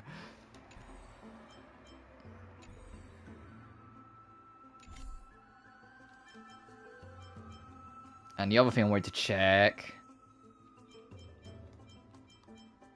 Is it in here?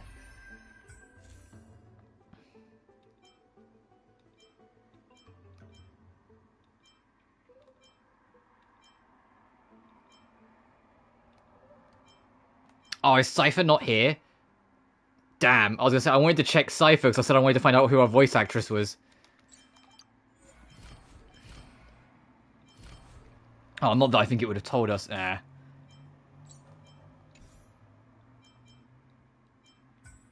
Oh, there are enemies we haven't encountered yet. I imagine they're going to be tied in a new area. Yeah, Titan King. That's going to be the new major boss, probably. Black Tide creatures are probably in the next area. Alright, so enough huffing around, let's go. If I want to get this done in 2 streams, I can't really faff too much. This was where Professor Anaxa gave us the lesson. I can still see that day in my mind. And that was your last lesson in the Grove. Now, each of you will head off on your own path.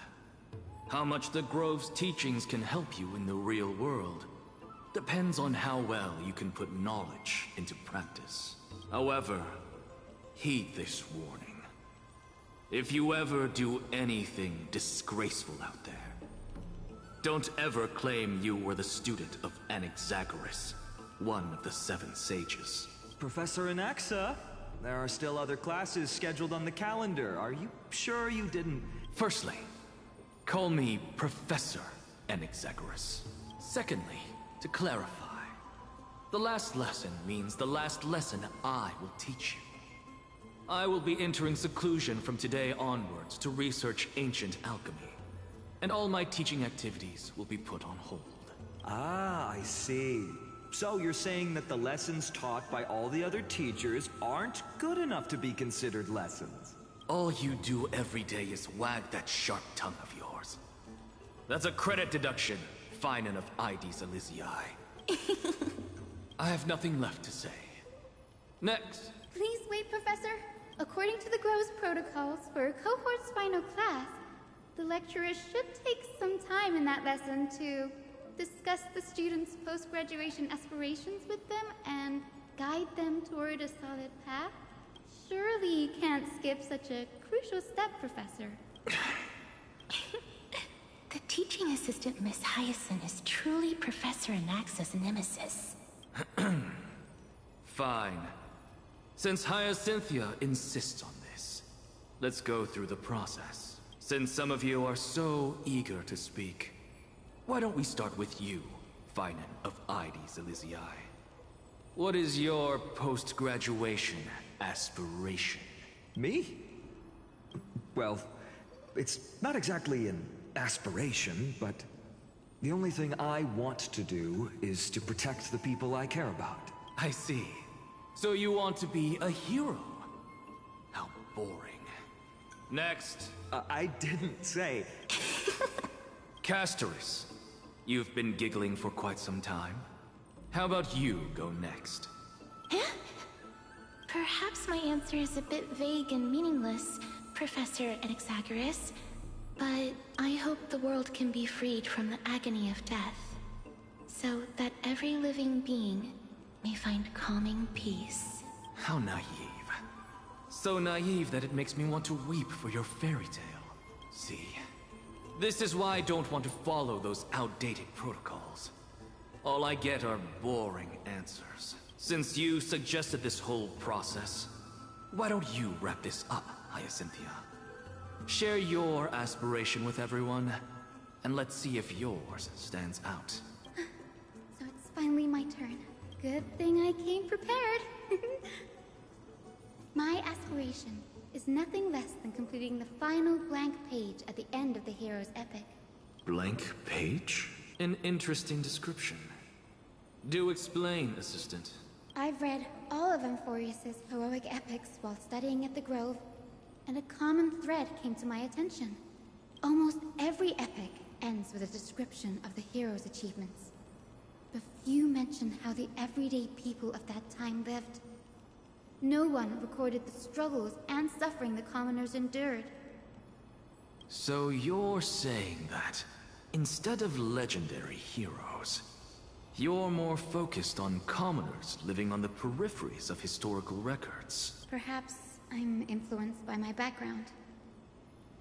My ancestor, Seliosi the Day Thunder Knight, raised her spear against the sky and ushered in the flame-chasing era that continues to this day. Her story is told to every child descended from the Skyfolk. We have no doubts about Seliosi's greatness, yet her towering figure overshadowed every record from that entire era. What about the Day Thunder Knight's family, allies, and friends? What about the survivors and those who died in the great battles? Whenever I think about their stories by the campfire, I realize the details of those legends have been long lost. And only Seliosi's name remains. Her brilliance had become as blinding as Aquila's, lording over everything on the ground. That's why I'm glad that my era does not lack heroes. All my ancestors had was a sad past. But I have a future I want to protect. Instead of becoming a hero and ushering in a golden deluge to baptize the world anew, I want to stay in the backline and save all the ordinary humans from drowning in the rising waves. I wish not to return to the sky, but to walk among the masses on Earth. I believe it's the only way for the saga of creation to include a footnote for the everyday people in its blank page. I'm getting embarrassed from remembering how I said all that, but my beliefs have never changed. Now I really have a chance to stay behind the hero's front line and realize my dream. Hyacinth, Denny, what are you doing here? I didn't expect to see you again in the Grove. Finan mentioned you were gearing up for the campaign against Aquila, and you are here too. You guessed it. To reach Aquila's realm in the sky, descendants of the Sky People must perform a bloodline ceremony, summon the spirits of our ancestors, and get their blessings. That's the only way for creatures on Earth to forge the rainbow bridge to the sky. And the soul of the first ancestor I want to see is here in the Grove.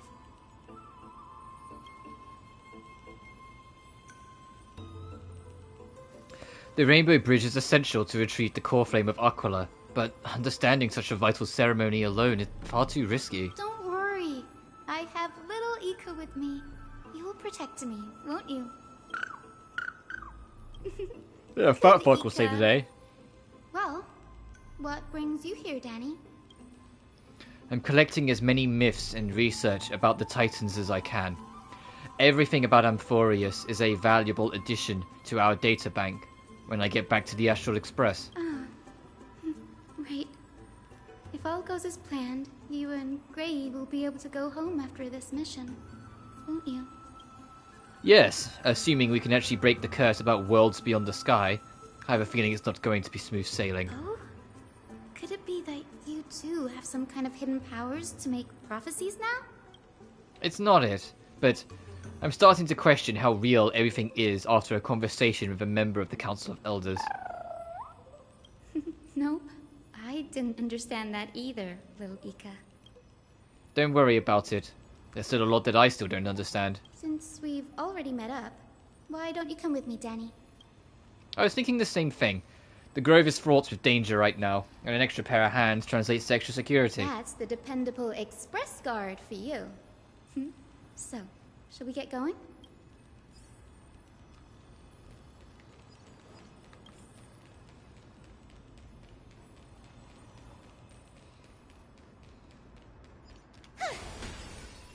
Go, kid, go! Go, go, Barbara, go! Go, Barbara, go! Barbara's vibrating. There must be memories of an ancestor. Nearby. What's this? This is the divine object of the Sky People, the Chroma Coffer. Our ancestors dictated that when a descendant of the Sky Folk is ready to challenge Aquila again, they must first awaken the spirits of their ancestors with the Chroma Coffer and receive their benediction. Only after this can the chosen Sky Folk reascend to the heavens. Is it to prevent those who are not qualified from pointlessly losing their lives? Very prudent, wouldn't you say? The soul of an ancestor slumbers here. Now, I will awaken them. Right. I am Hyacinthia from the Twilight Courtyard, a descendant of the sky who has inherited the duty of Flame Chase. The time has come to fulfill our clan's destiny. I will join the heroes of the prophecy to return to the sky and retrieve the core flame. Ancestor, please bestow upon me your generous blessing.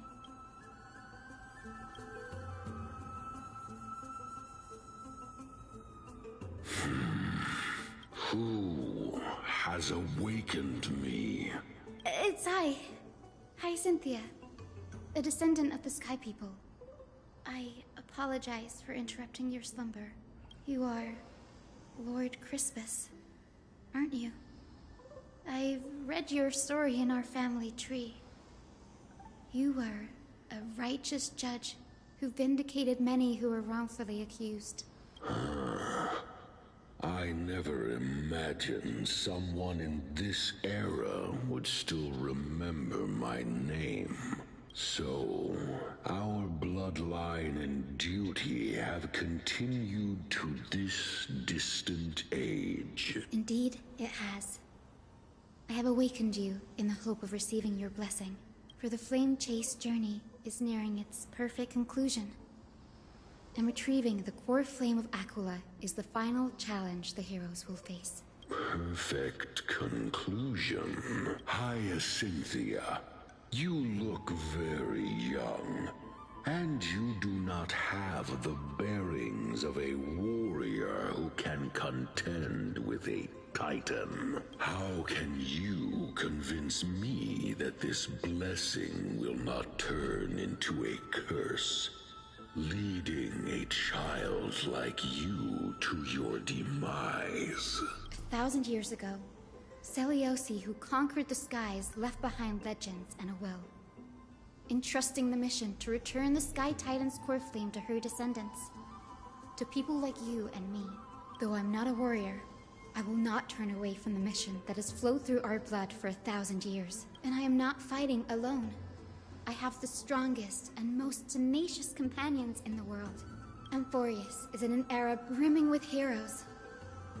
The burden of retrieving Aquala's core flame no longer rests solely on the shoulders of the chosen Skyfolk. I now wield the power of healing.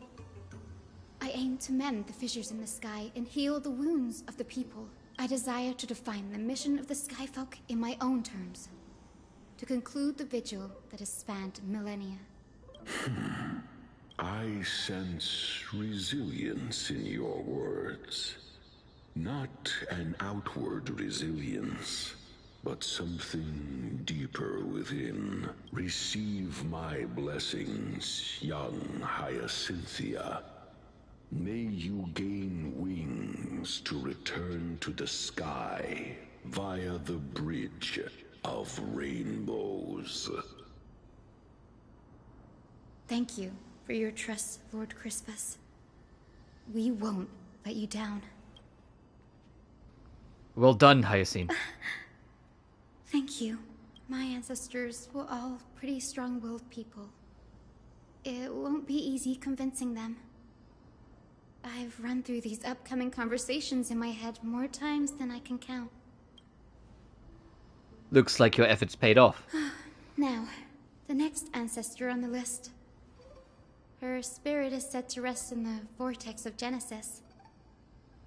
A pity that the ceremony has to be performed in strict order. Shall we head back to Akama together, Danny? The vortex of Genesis, huh? I have a suggestion. Remember how you suggested I learn the secret arts of water from Fergusa's priests? I've been practicing that in my spare time and made some progress. Now, as long as I have Spirit's Water with me, I can use those techniques to carve a path directly to the Vortex of Genesis. Oh, I remember. I didn't expect you to keep at it this long. That's so He is a studier. fancy, Danny. If there's one thing Dunhung's always been good with, he's a studier. Compared to the currents of my home, the waters of Amphoreus are rather untamed. Subduing the waters wasn't easy, but I've gotten the hang of it now. That makes sense. Fergusa was always described as a fickle titan in the myths. Since you're offering, then let me put your skills to the test, Danny. The spirit water gained form with this technique isn't as stable as a ritual basin. It'll only likely let one person through. And as Fergusa's priest designed it, the entrance serves as the exit. You'll need to come back through the vortex once you've met with your ancestor spirit. Little Ika and I will be there waiting. Got it. I'm counting on you, Danny. Under the raucous steps of this frenzied dance, the roar of celebration hides the world's heartbeat. Spirit water, reveal the way.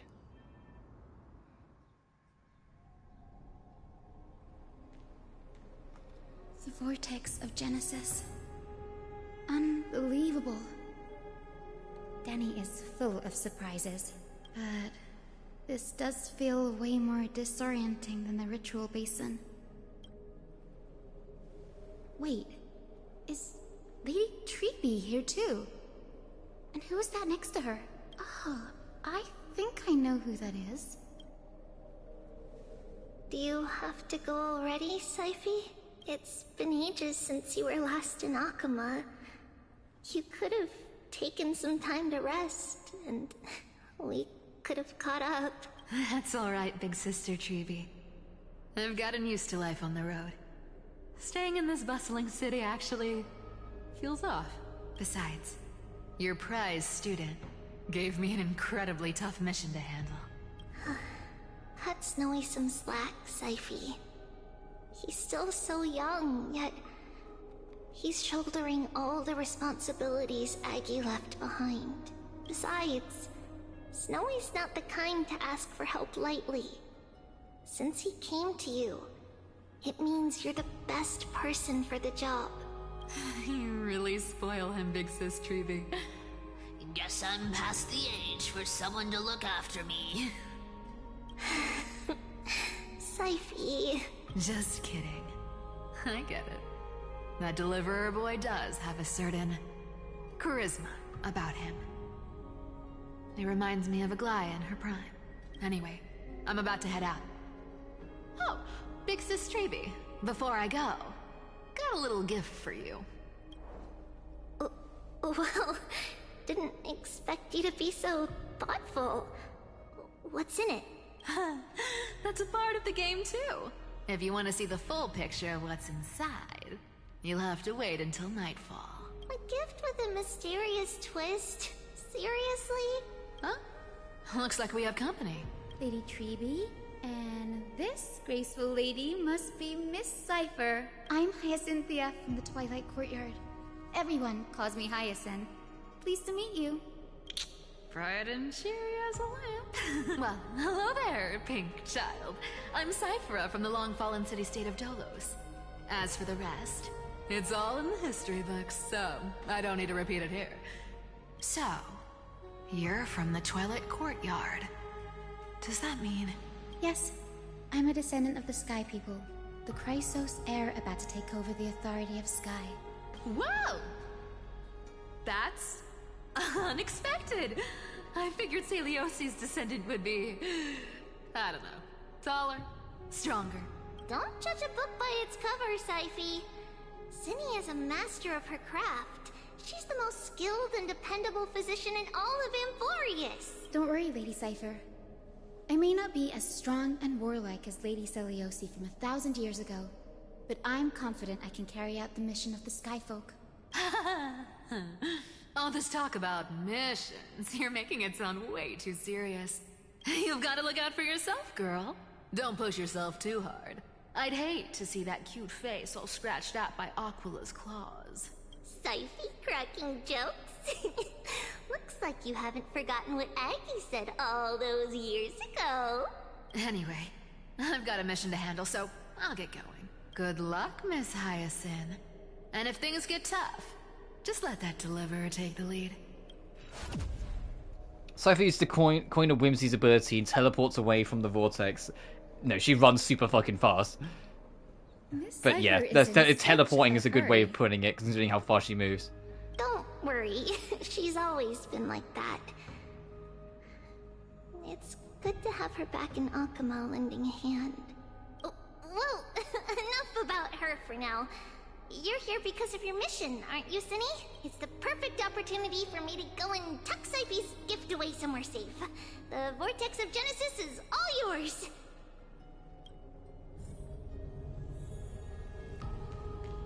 Search for ancestral ghosts. I will join the heroes of the prophecy to return to the sky and retrieve the core flame.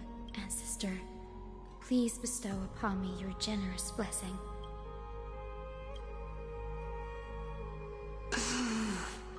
Child, what brings you before me? Could it be you're a descendant of the Sky People? Yes, I am Hyacinthia of the Twilight Courtyard, the successor of the Sky People's flame chase duty. You must be Gem Electra. Legend has it that during the Chrysos War, you led our people to ally with Akama and held back the Kremnoan forces. It was your victory that earned the Sky People a place in the Holy City. Hyacinthia, you seem well versed in our clan's history. And this is the Vortex of Genesis? It is.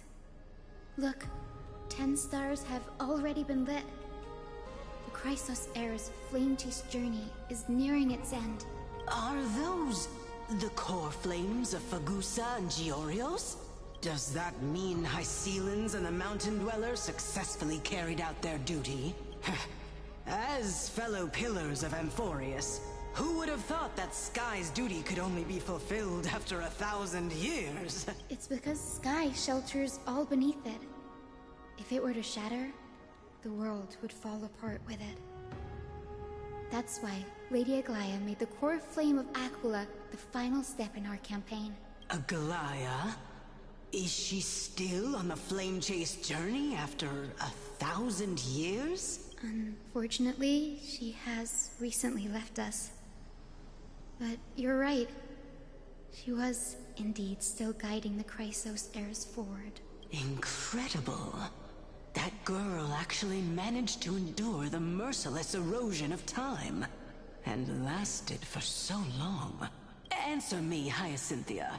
Since you recognize me, you must have also read my writings, no? Every record regarding my lineage is etched in my memory, including your words. In that case, you're probably aware of the prophecy I sought from a certain Trebios. Yes. At the end of the Rainbow Bridge, the Sky Folk will mend dusk and dawn. But unfortunately, no ancestor has ever been able to truly decipher its meaning. I see. Yet, Trebios' prophecies never fail. Perhaps you'll be the one to witness its fulfillment, child. May the prophecy lead you to a gentle fate. Thank you, Lady Ektra. Whatever fate the prophecy holds, I'll face it head-on. It's only by giving everything we have that we can truly accept any outcome with a smile. Won't you agree? I like you, child. I wish this conversation could go on a little longer. Take my blessing, Hyacinthia. When I first saw you, I indeed had my doubts. But your resolve has touched me. If Sky's divinity is fated to pass on, I hope it incorporates your optimism and kindness. Your blessing is a treasure beyond measure, General. Rest well. I'll make sure your gift is put to its best use. General Ektra is so different from how the records described her. She's quite a gentle person. All right, time to head back to the Grove.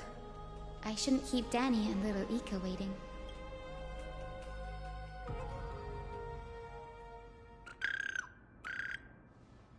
You're back. How did it go? It went great. Your spirit water art was a huge help, Danny. Do you mind sharing what your ancestor spirit said to you? Hyacinth recounts the conversation.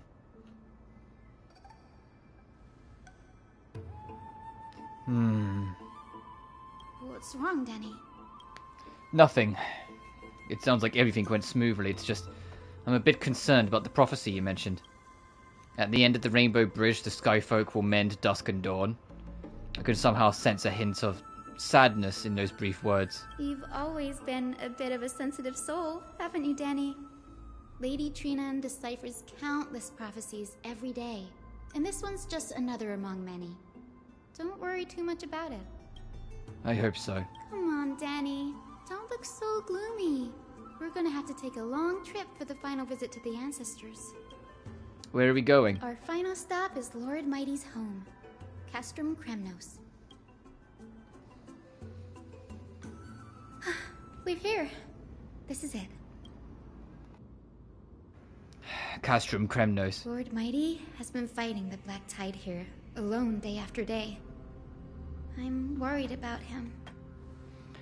He sent a message earlier, carried by Thunder, warning us to watch out for the Flame Reaver's actions. That means he hasn't been consumed by the Black Tide's madness yet.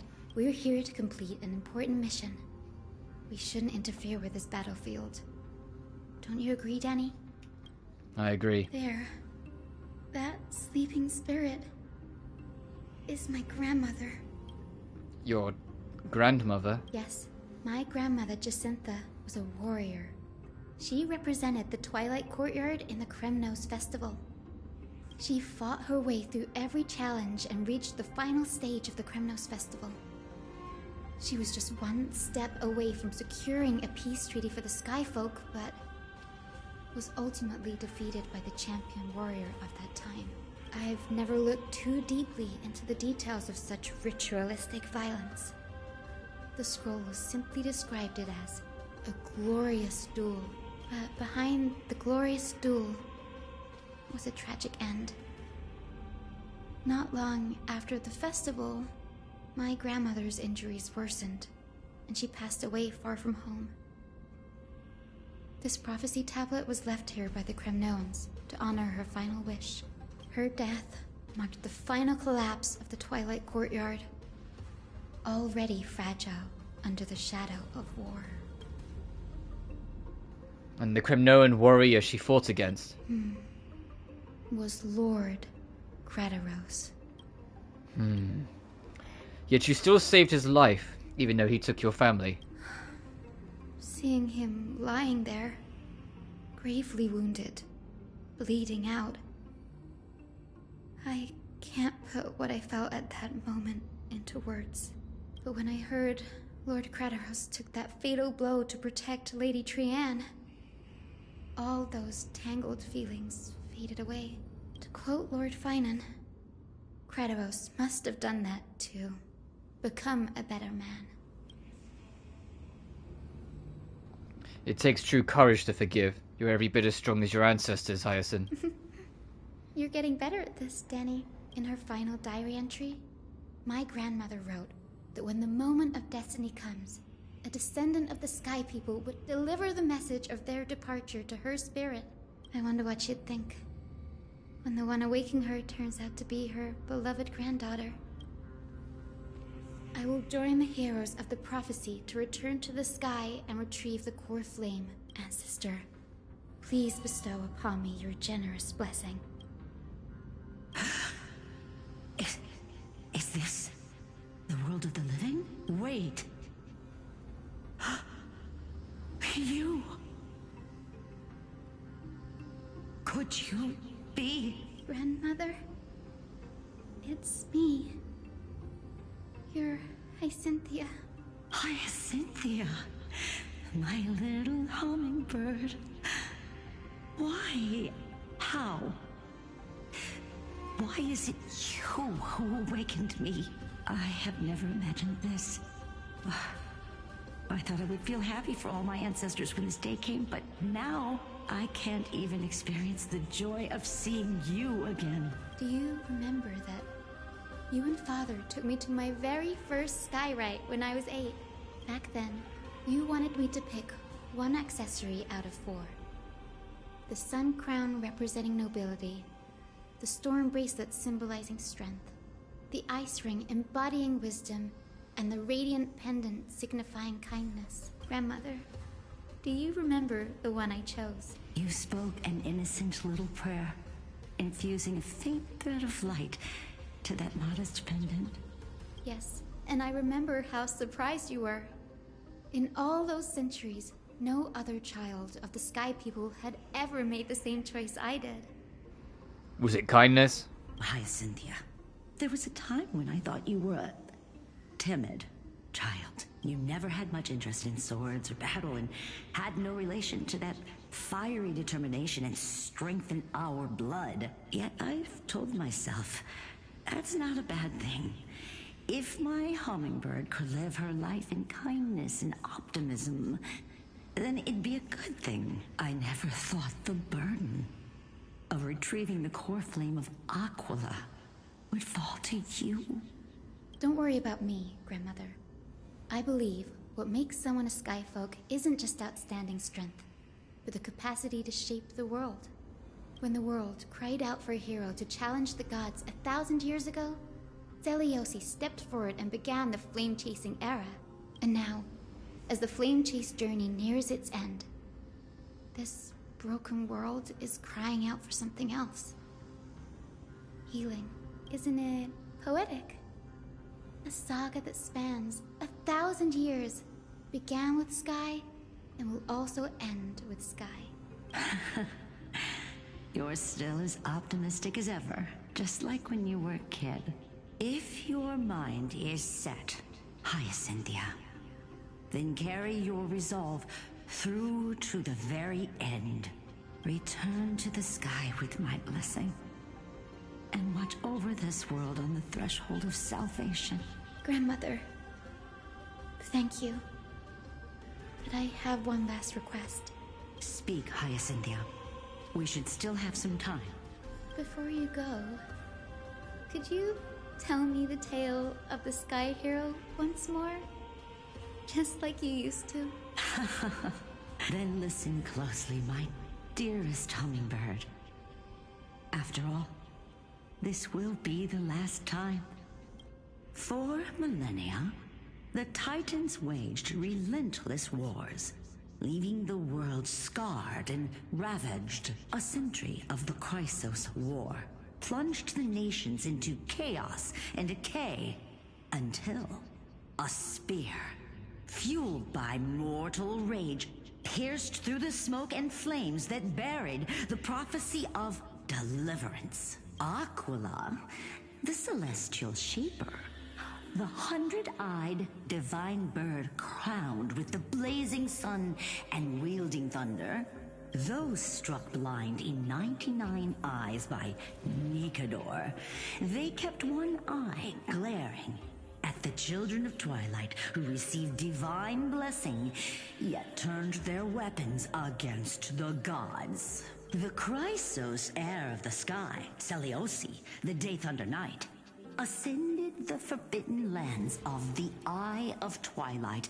at dusk, clad in wings. To her left was the lion-headed Solibus the Sunlit Wounds, whose roars breathed divine flames and scorched the world. To her right was the horse-bodied Lunibus, the Moonlit Plume, whose graceful steps trampled the stars in the heavens. The one warrior and her two beasts challenged the ruler of the sky, determined to seize the divine core flame through plunder. The Titans' every roar summoned lightning bolts, and their every movement stirred cyclones. The wounded Titan's blood poured down like boiling rain upon the world and converged into scalding torrents. In the final moments of battle, the sunlit wings set the Titan's wings aflame, while the moonlit plume sealed the divine body.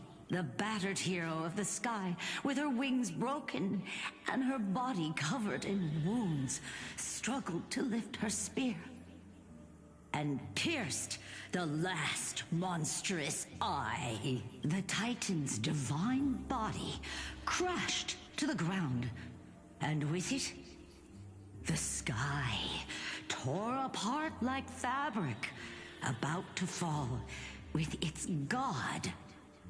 The fear and pleas of mortals urged the hero of the sky to rise again. Seliosi, the Day Thunder Knight, the first of the Chrysos heirs to slay a god in this world, charged into the crumbling body of Aquila with her two fearless winged companions. She merged with the Titan, holding up the sky once more, only to leave behind a powerful message for the world. My descendants will be blessed and cross the Rainbow Bridge back to the sky. At the end of the prophecy of Genesis, they will reclaim the core flame from my hands.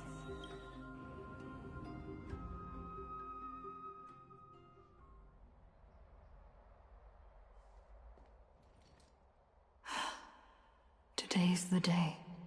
Wow, I didn't expect it to be so lively up here. Are these people here to send off the Chrysos heirs? There's Svinen.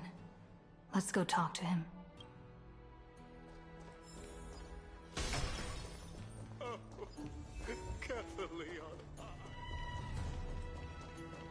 I know. So I know I'm not talking much, I'm just taking this all in, but we're definitely approaching. Also, I'm going to go for another hour. I need to wrap up at the latest at like 2 p.m. UK time, and it's currently 10 to 1 p.m., so like an hour and a bit, like 10 minutes-ish. Because I'm going to be busy soon after. Just like, not like busy, because I'm not working, just like busy with some like life shit, just stuff to do. Tomorrow, however, I'm all free, which is why like I'm trying to do as much as I can today, because tomorrow we're going to stream until we're done if I can help it, so it might be long otherwise. Please don't say that, Lord Finan. It's an honor for us to be entrusted with this task. Go then. Let's hope our concerns don't come true. I hope you all return safely, my lord.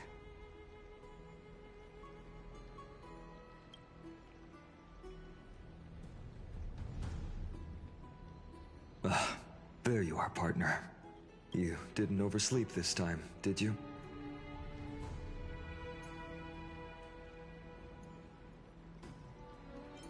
That pink puppy woke me up. I never show up late for important things.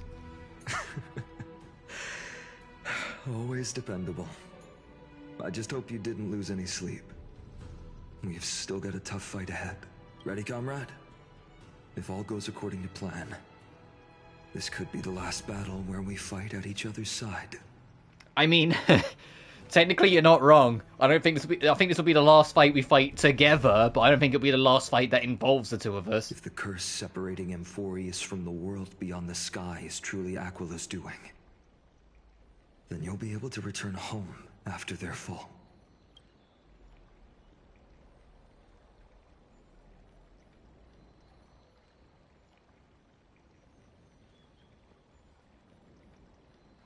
So I put my phone on charge.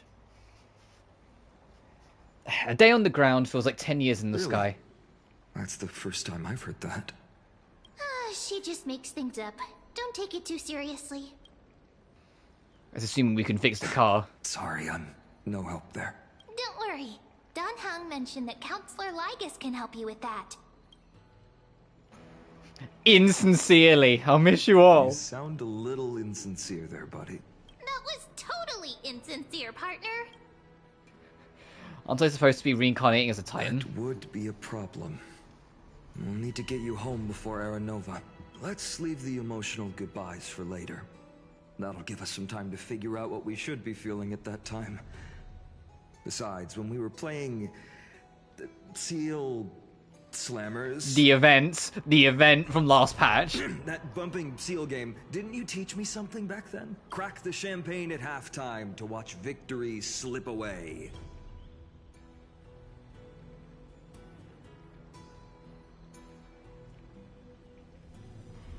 Oh, it's 10 to 12 time now. It's already open to Well, champagne. I have to use something else Don Hung taught me as comeback. The last mile is the hardest.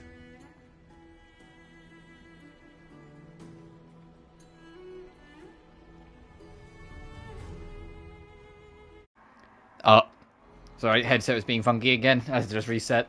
Hey, speaking of Don Hung, where is he? He arrived before everyone else and climbed to the cliff top to wait for us. He's probably not keen on being the center of attention. Lord Finan, please make sure you all come back safely. Please defeat the indifferent Eye of Twilight and restore a compassionate sky to Amphoreus. Thank you all for your blessings. Rest assured, we're fully prepared. But I'm not the main attraction today. Please don't hesitate to cheer for Miss Hyacinth when she arrives. Miss Hyacinth, the chosen daughter of the sky, the pride of the Twilight Courtyard. She's not just the pride of Akama, but all of Amphoreus as well. And furthermore, while the Flame Chase journey is led by the Chrysos Heirs, it's not just those chosen by Aglaya who contributed to it. Let's extend our gratitude to the 2 warriors of the Outlands who bravely stepped up and risked their lives for those they've never met. Hero, your saga will be chronicled in epics and celebrated across the New World. Warrior from the Outlands, endowed with the might of Orynyx, the vanguard of deliverance. Quite the flatterer, aren't you? After all this time, you should know when I'm just being polite and when I'm genuinely speaking from the heart. That praise was heartfelt, partner. Had I not trusted my instincts and put my faith in you and Don Hung, it's hard to imagine what might have become of Ak. The guest of honor has arrived.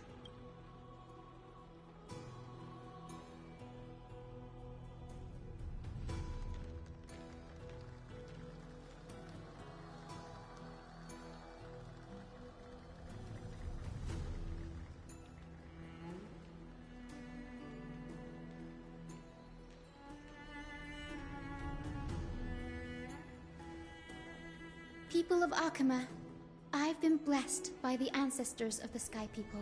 They have agreed to bestow the 1,000-year mission to me, and to have me claim the core flame of Aquila.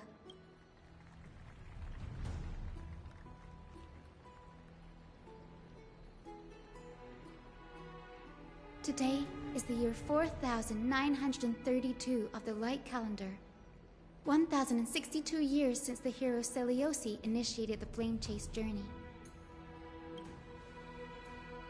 I, Hyacinthia of the Sky People, am prepared to lead the children of humanity back to the sky. History doesn't breathe evenly. At times, it suspends its breath for millennia, as though time is frozen. At other times, it pants rapidly, as if poised to topple the world and our civilization in an instant. Its hurried gasps have sparked a tempest, sweeping all of us along. Hyacin, as an observer, you've witnessed the return of 4 core flames, and now it's your turn to fulfill your duty. Please, guide us into the heart of the storm as the executioner of this mission.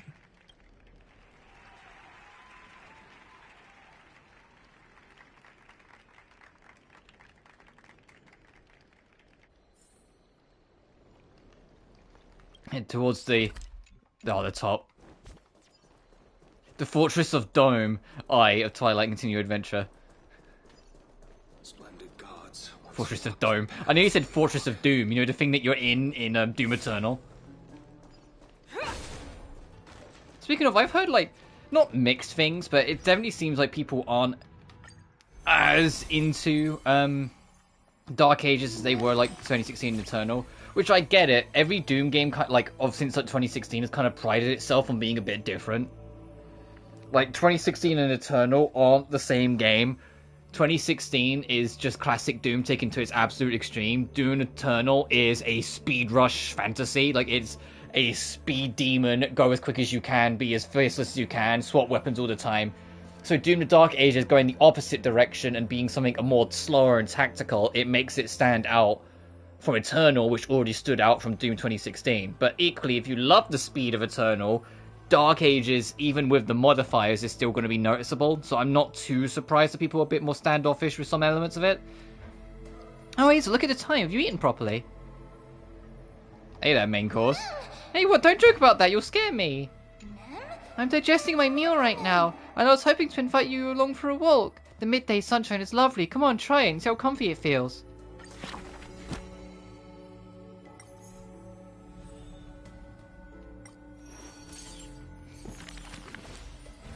Oh, we got a lot here, huh? No, let's say our farewell to Aglaya.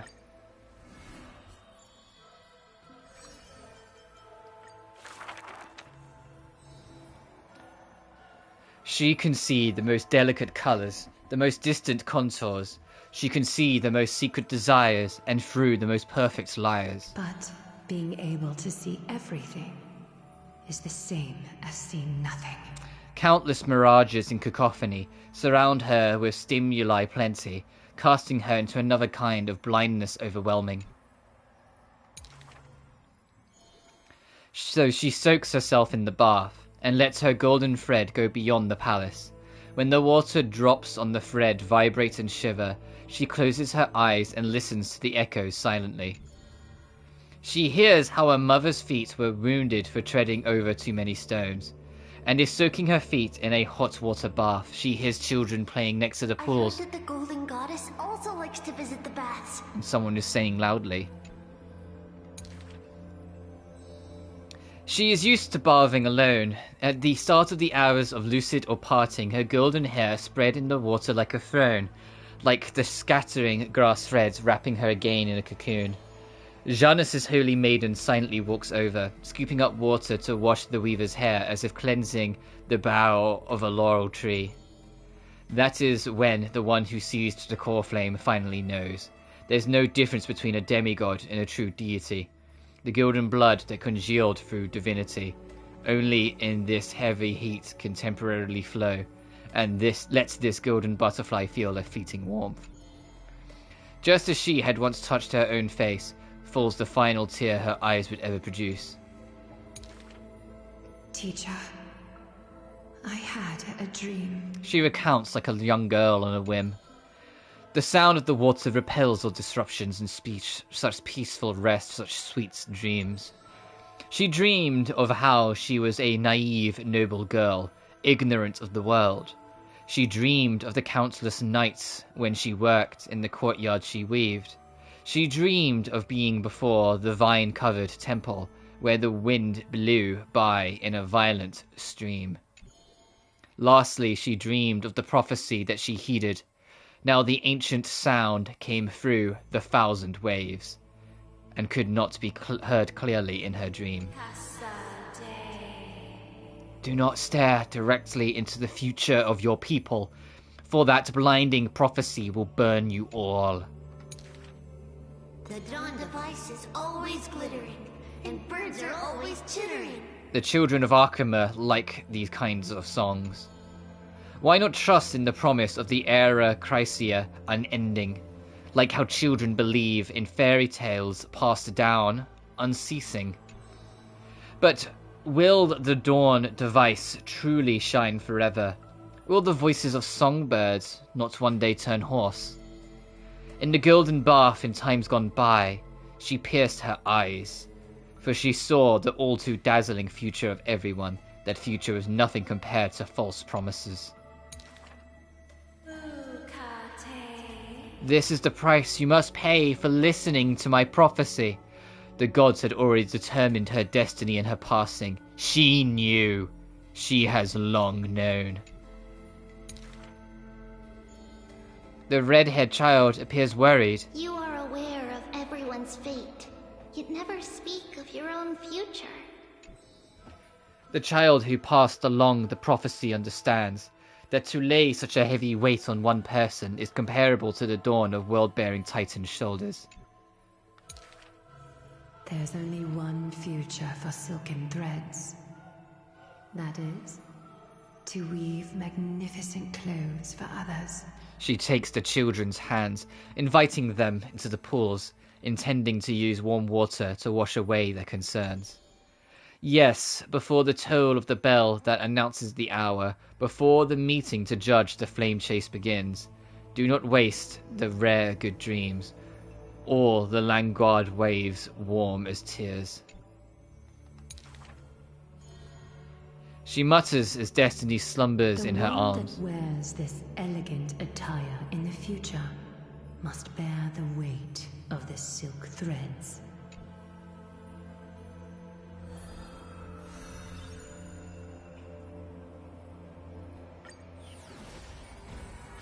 The Weaver of Gold, Aglaya. Next. Cypher. In Dolos' suburbs, in a tiny weaving workshop. Oh, hey. This is the Stell or Caius is supposed to voice all of them. So I'm guessing Aglaya's one was done before they got the new actor in, and this one was done afterwards. Oh, but I like doing my reading. What? Nah. The silk weaving old woman busies herself. To be honest, she reads kind of the way I read it, so that makes sense. As her smart child wanders outside on a whim. The silk pours from the loom, some bright as the dawn, some dark as the night. The woman had lived her whole life in poverty, yet through her business, she never deceives. But now, for anyone who's curious, it's probably going to be your best opportunity to get a feel for Stell's new voice. This is Stell's new voice. Good child, listen to me. Never lie and speak deceit, for people like you only do to honesty. The girl smiles and nods, but her heart is drawn to the boundless desires of the bustling streets. And the grandmother is unaware that her handmade white dress has been stained by the mud of conceit. Madam, what is a bundle of white silk's price? Sir, only 2,000 Balus coins. An honest price tag can only meager profit obtain. If we keep selling cloth like this, we'll stay poor for the rest of our lives. The girl complains to her grandmother, while sprouting countless plots and petty tricks. The woman smiles and does not reply, only weaving with night-shaded silk a suave hooded robe for her little spark. Why don't you take some of our goods and go into the city tomorrow to try out those pranks? The mesmerizing moneyed charm of Dolos City turns minds and tongues into a whirlwind of confusion. Even the girl who prided herself on sharp ears and a clever tongue could not contend with the myriad shifting face before her. She returns penniless and furiously seethes. I vow to the god of thieves that I will eventually empty those people's pockets. Smiling, her grandmother stops her silk work and offers some dinner with humble dish. Silly child, don't let Titans hear such vows and promises. Yet, when the moon rises, a magnificent pin graces the old lady's pale locks. The girl smiles at the old woman, now stunned in shock. I actually did return with some cash. The brilliance adorning her white hair drew all eyes, and its proud original owner arrived to stake their claim. The bet that the girl won with a brilliant trick is described as a thief's loot through lying schemes. The old woman in her panic shouldered the blame, confirming a sin that was but a fabrication. By Dolos' laws, we must also execute all her family! To protect the girl, the old woman reveals the final secret unseen. She's not my family, but just an orphan picked from the street on a whim. People thought this to be a lie, but the girl knows that her grandmother cannot deceive. Just like how she always glossed over questions about parents and kin. Your parents went to a city-state far away. The girl never bothered to unravel the threadbare lie. Stop! Stop right there, you thief! Run! Run as fast as you can! Cyphera! The lies overthrow the shop and tear apart the good woman's good name, leaving the girl with guilt and grief. Oh, you can just see her in the picture. Like she's above, like she's in the background, like to the right-ish, above the flower pots, jumping from like side to side.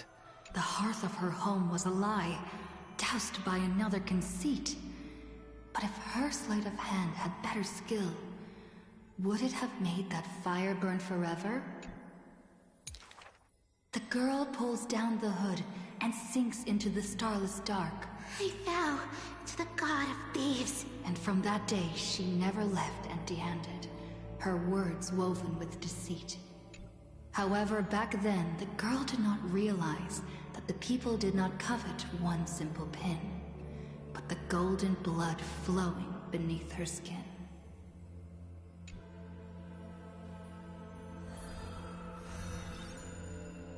That was cool. Alright, now we get to play a fun game of which ones do I get to read and do like my one job and what jobs have been stolen from me. Alright, Hyacinth. Since it might have just been a glide because it was the last chapter, to be honest. This world. Fuck. Alright, man. If it was the last chapter, they might have gone, look, okay, it's been like this the whole time, we can just leave it. Countless. Like ocean-going sails. The father and daughter who inherited the sky wander this land's paths, and throughout the cities, they heal the unwell. Heirs of the sky who once reveled in martial might, why do you now soothe the world's blistering blight? The doctor responds with a smile as he cures the injury's agony. Father, why did our ancestors revel in warlike might? Because they only have a sorrowful past of lamenting wails. Then why are we here, soothing the blight? Because we have a future that needs protection still. The priest who parts dusk from dawn collapsed the sky and sealed her wings. and dwells in a place where time itself mends, bearing the promise to return to the Zenith Supreme. This is the Twilight Courtyard's story. And the father tells his daughter the tale of their line, next to the bonfire, lit in the wilderness where winds pine. Though he had told the story many times before, a light in the girl's eyes still shines. Maybe I will return to the sky one day. Or maybe that is not to be your fate. The blessings of the sky were passed down through generations of their heirs. The brawn of the Titan who molded stars granted a boon fitting and fair. Perhaps the girl with heroic blood in her veins will be accompanied by thunderbolts and the sun's merciless glare. Childishly, she recited the words, "Oh sky, heed my wishes." And thunder and heat did not descend. She only saw a sliver of gentle warm flare, wiping away mortal exhaustion and others' tired airs. What a gentle blessing! All said that she must be a savior saint, bringing light to the land, even if faint. But where the girl's eyes often gazed was the wine-dark sky, gloomy and bleak. The god is also sick. That grand longing to save the world may be no more than the girl's feeble dream.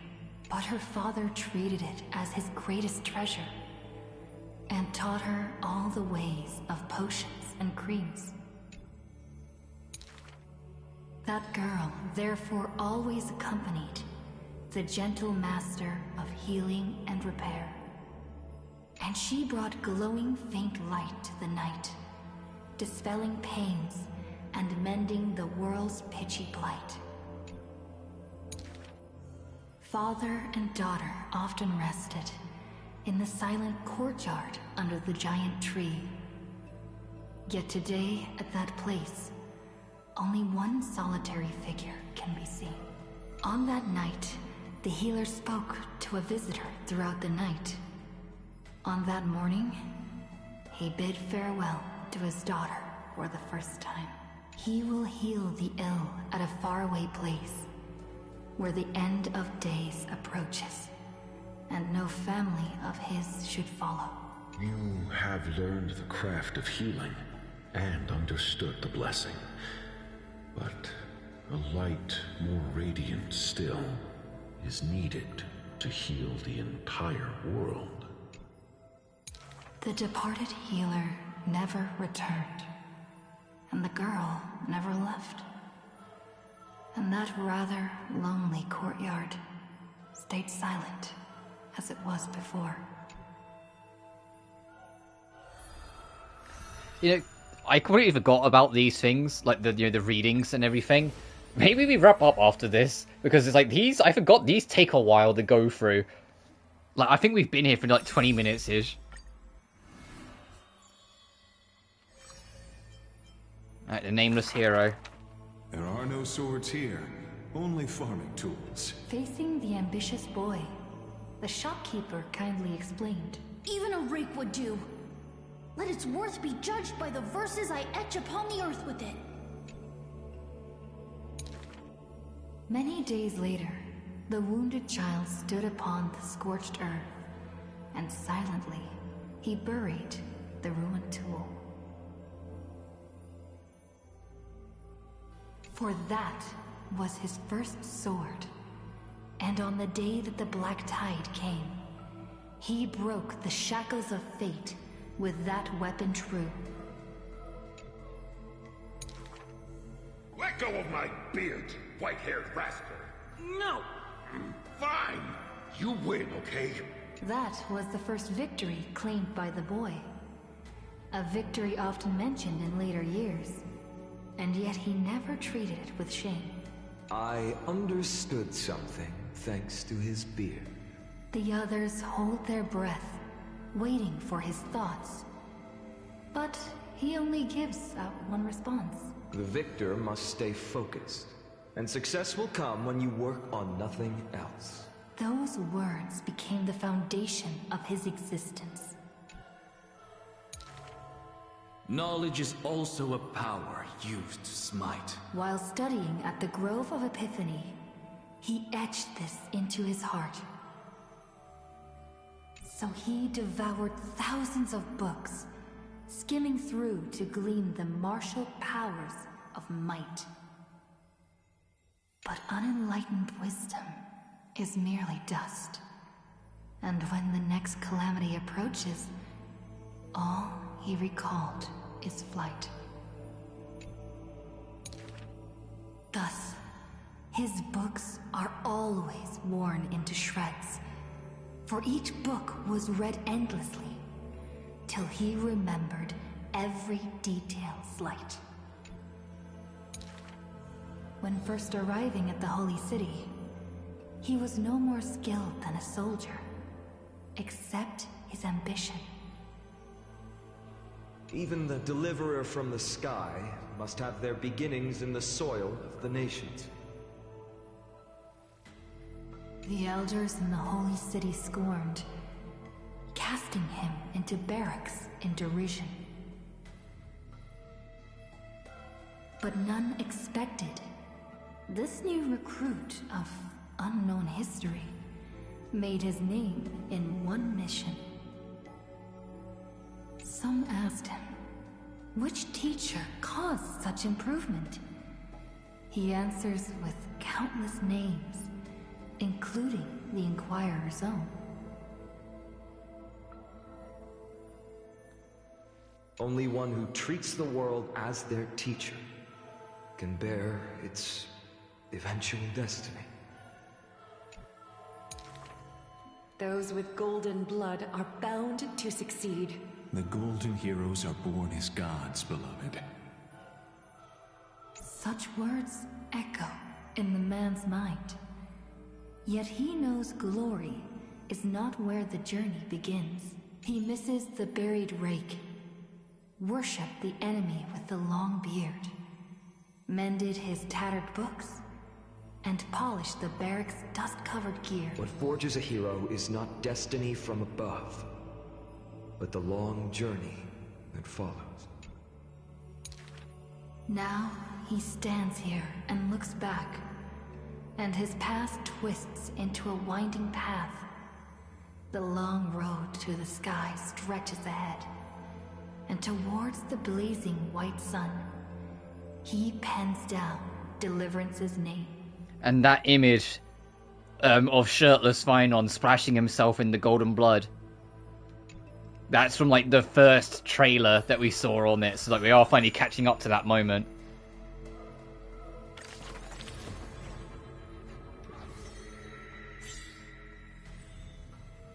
The Flame Chaser's paths have been lit. Holy city that sees no light seems as eternal as a demigod of the Chrysos of gold. Sight is now a burden to her eyes as the golden threads around her fingertips pass her countless songs of murmurs and blood. The speech of humanity buried in the dust. Dreams are fabricated of thousands of possibilities. And so it is the future woven from the threads of destiny.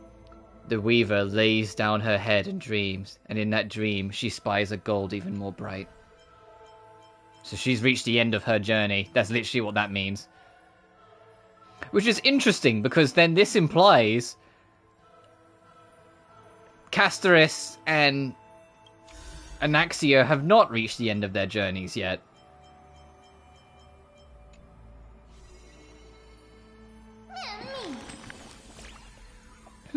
I heard that before reaching the end of their life, the followers of Nestia would offer their most beautiful creation. What would that be for Aggie? In any case, it would be very romantic. See, I like romantic stories too, but I can't say what romantic really means. Maybe it's just one of those things that don't need to be understood. Alright, Azel, are all the other stories you've experienced on your journey the same? Or is growing more serious, never feeling at ease? The mood's inevitable. I see. Then we must become the exception. After all, we promised to always remind each other to stay optimistic. Please remember, no matter what. In any case, I'll remember all of this in my heart. After all, their stories deserve to be told and retold, right? Of course.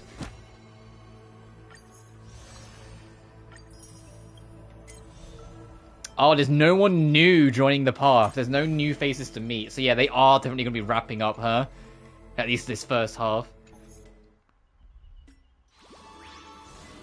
But as for that wrapping up, I think the plot's about to get, like, turbo serious and involved all the way up to the boss, and I don't know how much free time, how long it's going to take, and how much free time I'm going to have to, like, stop and rest during it.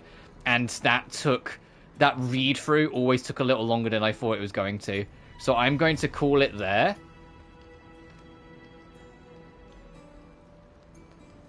And next time we meet, we will go face the Sky Titan, whatever it may bring. But until then, thank you all so much for watching. Remember to like and subscribe if you haven't already. It genuinely really helps the channel grow. Additionally, you can find my BlueSky and Patreon in the description of every single video. But until then, you guys take care now. Peace.